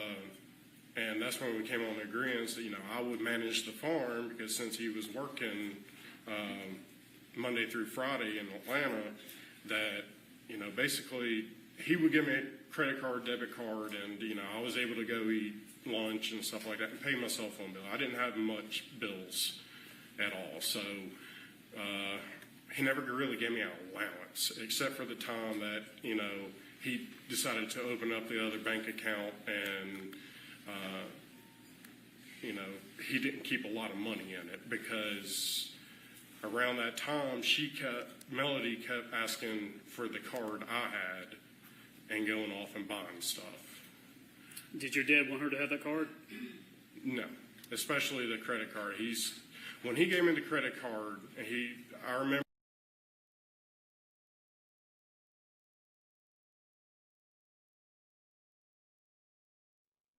All right. So when Melody was not allowed to use the bank accounts and the credit cards and all of that, she didn't need the funds from Gary. she was getting funds from Rusty Bart. And if I remember correctly, when Ted Wiley testified, he also stated that he was giving Melody money. I feel like if you're getting money from elsewhere, you're not going to take what you're not supposed to have. And I could be wrong. I very well could be wrong. I just feel that it is one of those things where Scott's trying to deflect and put it back on his mom versus having the suspicion kind of on him. I apologize for not having talked a whole lot, but they're working on like timeline stuff and things that are kind of factual. So there's not really anything to refute because there hasn't been any really noticeable inconsistencies about this. If you guys happen to notice any inconsistencies that maybe I missed, go ahead and toss it in the chat. And that's from anybody, not just like the people that I'm picking apart their testimony. Remember, he sent me a text saying, hold on to this like your life depended on it or something. But To keep it away from the defendant? yes, he basically said, don't give this card to anybody. Which credit card would that have been? I believe that was the Ducks Unlimited Visa card. When you work the land, there were horses and animals and things, pigs, goats, chickens. Y'all had all kinds of stuff on there, didn't you? Yeah, we had everything pretty much except for cattle. All right, now your first house. Now your mom's background, her father and mother had it's Ace Hardware or some type of hardware store. Ace Hardware, yes, sir. So more of kind of a country background or a rural background. No, Musk Shoals it wasn't a huge town, but it was. So from the country or from the country or from the city is usually how I ask people. Would you say your mom was from the country or from the city? Man, honestly, I want to kind of say in between, but it was. Fair enough. No, there was no, How about your dad? not country. Did they grow up having horses and things like that and animals? No, none of us ever had that. So when they got this hobby farm, did any of y'all know anything about horses and how to take care of them, ride them? No, we did not. Was it a learning experience? Yes. How many horses did y'all have on the property, and where'd you get them from? We had 4 horses. The first horse we got was Rebel. Some people down the road, they were moving. He was an older horse. They gave him to us along with a pony, but the pony was already promised to somebody else. So we just kind of took care of it for a little while until that person was able to come and get it. And then we got Bluebell, Chester, and Blackjack, the other 3 horses. And that was, we purchased them through a friend of the neighbors, Jackie. She lived down the hill from the farm. Jackie has some type of place for donkeys or something like that, or rescue, or... At the time, she had a buttload of chickens, all kinds of fancy little hen ones and pigeons and big chickens. She had a whole bunch of chickens. Was her house stand out in the neighborhood? Yeah, I mean, you had to pass it every single time you came to the farm. And was Jackie close to your mom? She hung out with her quite a bit. Now, these horses, who would ride the horses? I would, my mom would, my nieces, my dad once in a blue moon. Did he get thrown from a horse or anything? He did get thrown one time. He got on Chester. Chester was a more high-spirited horse.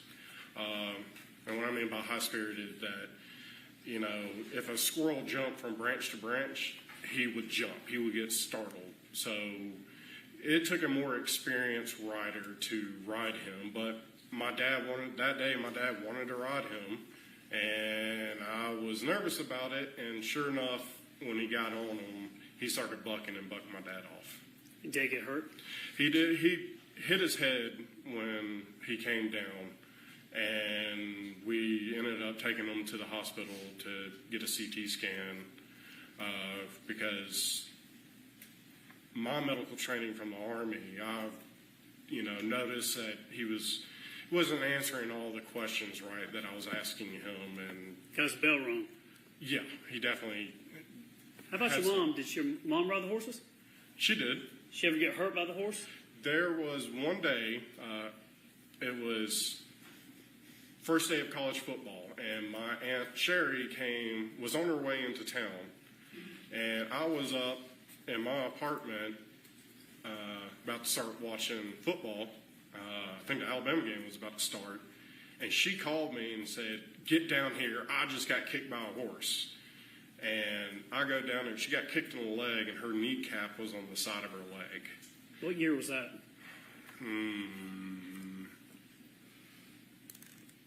I want to say 2016. Did she ride the horses after that? When she was finally able to, yes. I think I remember her getting on. I don't really remember, but I know my dad didn't get back on a horse after he got bucked off. When it came to taking care of the animals, part of your, I guess, duty or job that you would do, how many animals, what was your routine every day for the animals? What time did you have to feed them? What did you have to do? I would wake up in the morning, and depends on, a lot of times we left the horses out in the pasture. But if I knew there was bad weather coming or it got more winter time and all, that's when I would start bringing them in the barn. So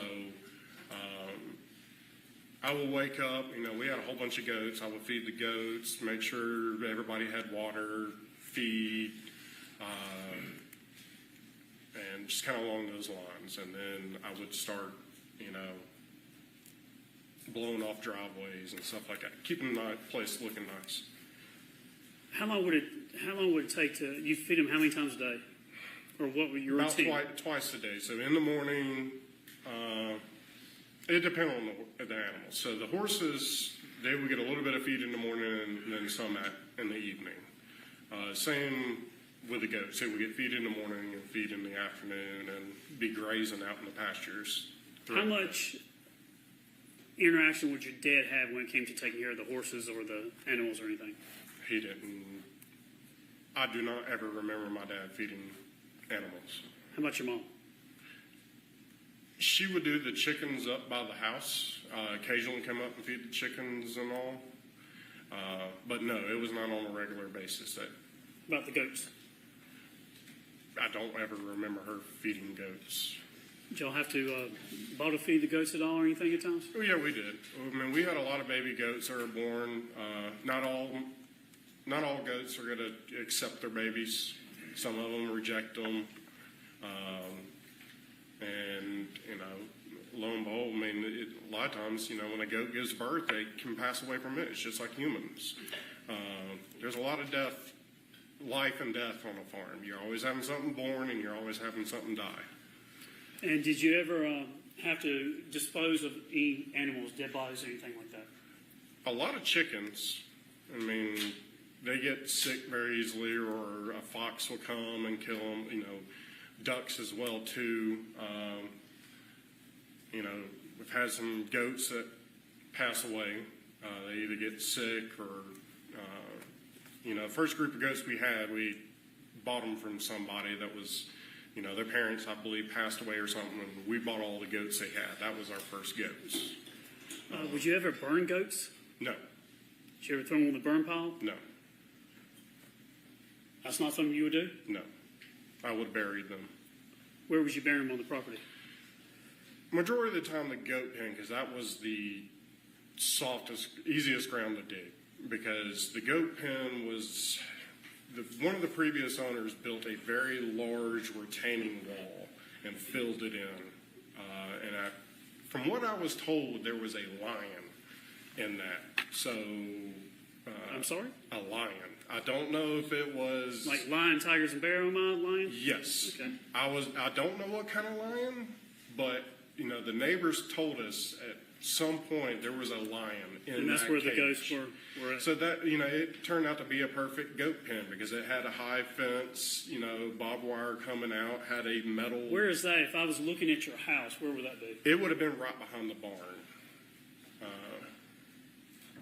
Backside of the barn along the property edge.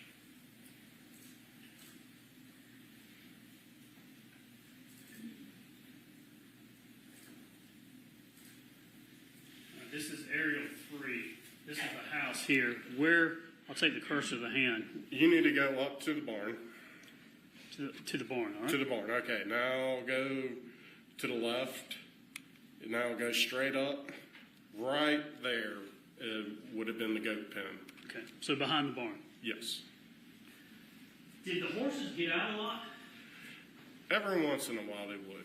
Now, when I say get out, that's what, in this case, you're talking about the horses get out. We're going to be talking about that. What does that mean to you? If the horses got out, what would that mean? They were not in a pasture, a fenced off pasture. Were they running on Purcell Lane up the road and things like that? Sometimes, yes, they would get actually off the property and be at a neighbor's house.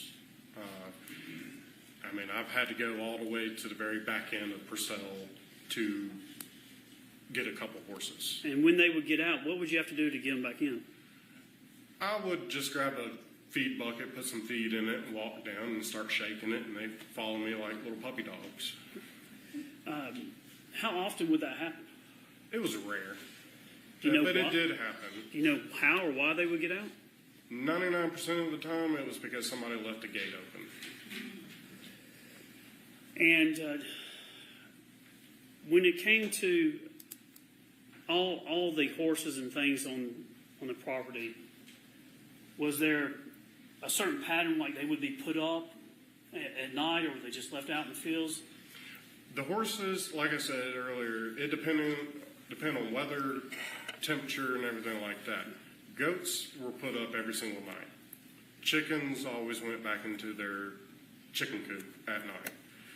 So the door had to be closed on that. So the main animals I always had to be put up were the goats, the chickens, and obviously Luke and Leroy, the labs.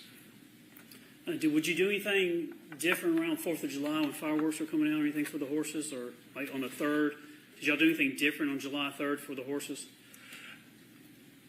We always left them out because, they will get scared from fireworks, but it's always safer to leave a horse out in a pasture than in a stall because they would jump around and everything like that, and you don't want a horse getting hurt.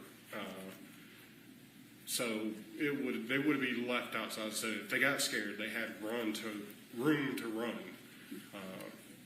But if they were in a stall, they would, jump and hit their head or something on the stall walls. Did you like the animals? I loved them. Was that something, a passion you enjoyed, or? I thoroughly enjoyed it. The horses were like dogs to me. I took care of them all the time.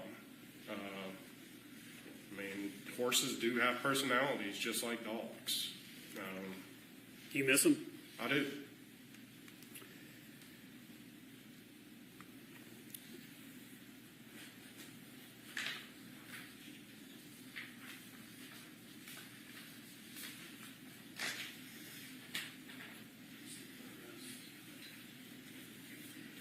So this time I'm entering into evidence, State's exhibits S. Farris 1 through 4. No objection. Next. I'm going to look at some stuff and ask some questions. You can't hear that, others.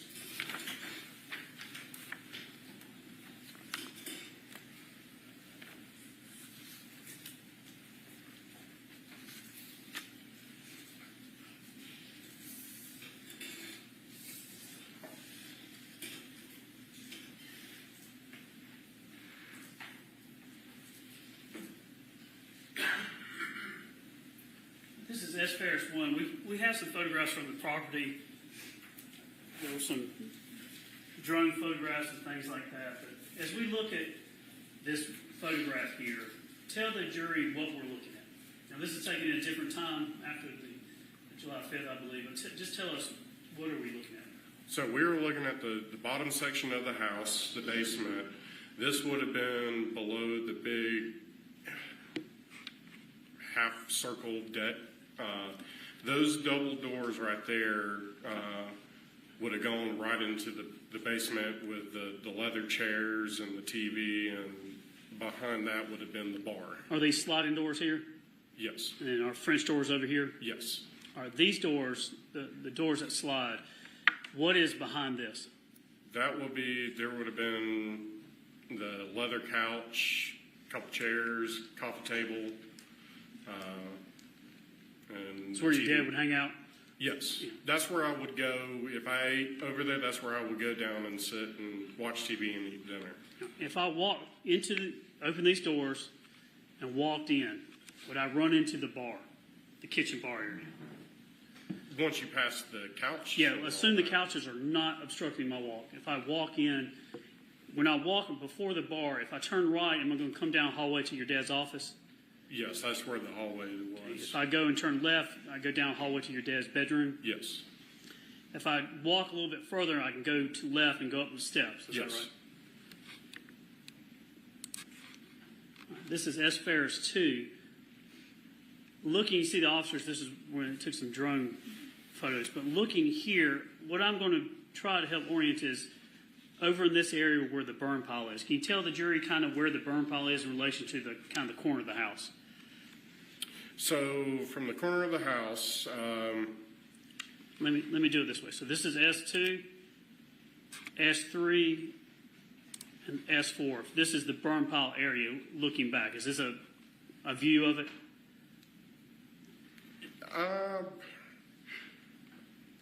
I would kind of say the burn pile's more over on this side. Indicating Like, to so the if I was right? the cameraman, I feel like it would have been a little bit more to the right. But in this area? Yes. Describe for the jury, if you would, if you're walking from the house going out towards the burn pile, are you going uphill or downhill? You're going to be going downhill. And is your property, is the house on the crown of the top of the hill for the most part? Pretty much, yes. Now, behind this, going back to 3, this tree line back here, did you have any trail cameras or anything on? Yes, it was actually further south, further down the hill from the burn pile. Going towards the pond that way? No, this was on the back side. There's the fence where your mouse is. That's about roughly where the fence line is, the property line. Okay. And there was a little trail that goes all the way down to the bottom corner.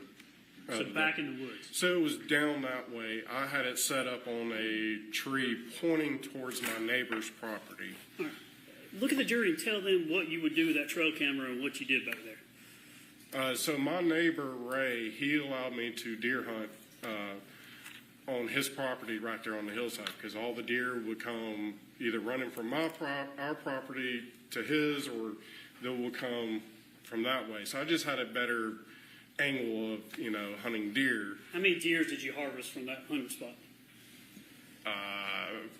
Somewhere between, I want to say 6 or 7 deer. And what would you hunt with? I would use the first deer I took was with a 20 gauge slug, using a shotgun, and then the second deer I took, I borrowed a friend's AR-15 and took that deer, and then the rest were with a 12 gauge shotgun slug.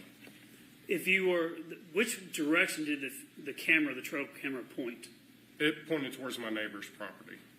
All right. In relation to the burn pit, where's the trail camera in relation there?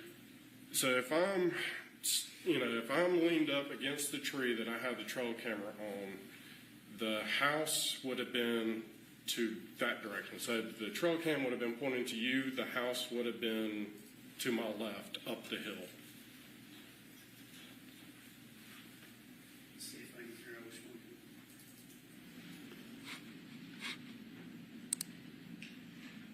Is it in this area? Is it another? Do I need to? Yeah, it's nowhere.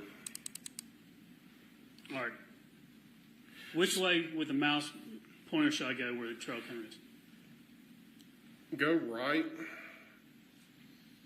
So give or take some yardage, but it'll be, kind of right there pointing, north in this picture. So, yes, that way. So in this area on aerial 9 is where the trail camera would be? Yes, somewhere in that vicinity. And then the camera itself is pointing this direction? So left, straight, or right? Straight. Straight. Not pointing back to the burn pit? No. Not pointing back to the house? No. And did you put that trail camera up? Yes, I did. How did you look at the pictures and things on that?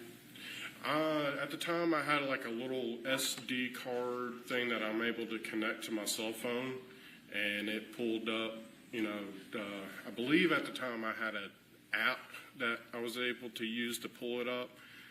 Over the years, I was just able to, click on Do you remember what brand it was or what truck it was? No, I do not remember. Is it one of those where you could just sit in the house at night and you get a ding on your phone and tells you ding? At that time, no. You have that now? I do have one like that now that sends it to my cell phone, but I haven't used it in years. I want to ask you something about fires. Does your dad and your family like fires, burning fires? Does your grandfather or something burn fires? Well, always growing up, my grandfather burned leaves, and, I remember every Christmas after we all opened presents and all, my grandfather would collect up all the wrapping paper and go take it out on his burn pile and light it. And was there a fire? Tell us about the first fire at the first house in Alpharetta back in, I think around 2008. Maybe, yeah. I really don't remember the date on it. What happened? Just tell us what happened there. So I remember that night. I remember waking up and fire trucks being out in front of the house, but it was the weekend prior. My dad burned some branches and stuff like that, and some old grass clippings or something like that. It was a little pile back there. In the backyard or in the woods behind the yard? In the woods behind the fence, so it was not right up on the house. He burned the stuff, and he, I guess, presumed that he had it put out. Well, it went an entire week. Nothing happened, and then I think it was like the following week or that weekend, I remember waking up and fire trucks being out there. How big of a fire was it? It was not no roaring fire. It was like a very, very low to the ground, like small brush fire. How close were the houses in this neighborhood? Between each house, there was at least 50 to 80 feet, maybe, roughly. There weren't like the cookie cutter style houses where you could put your hand on one house and on the other. How did your mother feel about this fire? Really don't remember. Okay. Let's go to another fire your dad. So your dad said that one wasn't intentional, though, I guess, the fire. No. The second fire, I guess, wasn't intentional at the 2155 Purcell, the farm. He caught the house on fire there, too, didn't he? The basement? Yeah. Yes. In 2016, I think, is when that happened. Yes. So tell the jury what happened with this fire that your dad did. So it comes to find out. So my dad put a cigarette out in the ashtray, and I guess he dumped the ashtray a little too soon into the trash can. But I was up at the barn doing work. He left to go somewhere. I don't know where he went to. But I was up at the barn, and Melody calls me, and she goes, "Do you smell smoke?" I'm like, "No." She goes, "Well, do you see smoke out there?" I'm like, "No." She's like, "Well, I'm smelling smoke." Well, I'll look over to the house. I see smoke pouring out of the basement, my dad's office door. I go, "Holy crap, there's something on fire over there." So I run over there, I open the door, and all I see is the trash can burning. So I grab it, throw it outside, grab the water hose. This is in his office? Or Yes, it was in the office. So, I put it out. I go and I check the walls. I didn't see anything burning. I put my hand on the wall, didn't feel hot. I looked at the closet that was in the office. That had all the controls for the home audio throughout the house. I opened that up, didn't see anything. So I went upstairs and made me a sandwich, and I came back down and was sitting in that room with the leather chairs and all, watching TV, eating lunch, and all of a sudden the fire alarm started going off again. I go back to the office and I open the closet door, and it's just a wall of fire. And I scream for her to call 911, and I run out. I grab the water hose and I'm spraying. I'm punching the wall, trying to get holes in it so I can stick the hose in it. And then next thing I know, 2 deputies show up, and I look at them. They're like, "Sir, is this your house?" I'm like, "It's my parents' house." "Yep, yeah, wow. Do you have a baton or anything?" They're like, "No." So I continued to, spray water and punch holes. And then the fire department showed up, and, the firefighter told me, he's like, "If it wasn't for you, their house would have burned down." How bad of a damage was done to the house? There was more smoke damage than actual fire damage. So the fire was mainly contained to that closet. So all the electronics burned up. It was an unfinished closet, so there was a lot of, wood. Was your house like a smart house, had technology? A good amount. It wasn't like what today's standards would be, But that was destroyed or damaged? all the components, the audio components, yes. How did We had you- exposed rafters, so the fire could have spread down to the home theater if I did not put it out in time. How did your mom react to that fire? She was pissed. Did she get on your dad? I didn't see her get onto it, but, knowing her, yeah, she probably, chewed his ass out. Was she concerned with your dad when it came to fires? Yeah, we both were, because he would start a he would start a fire to burn branches and stuff like that.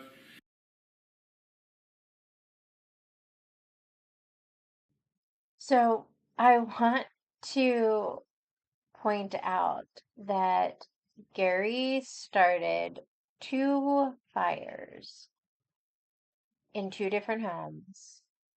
And the fact that his family was worried about him setting fires shows that this could have easily have still been Scott, because Scott was there.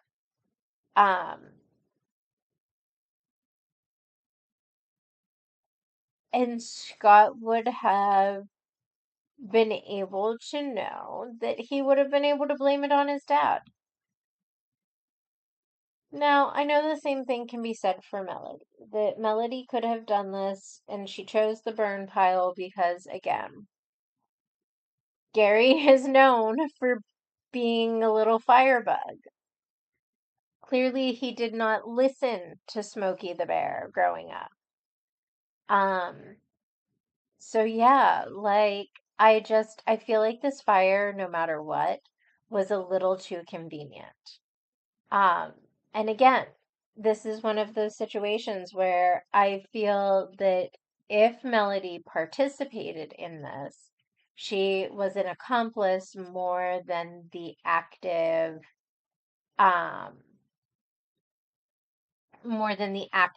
person doing the things.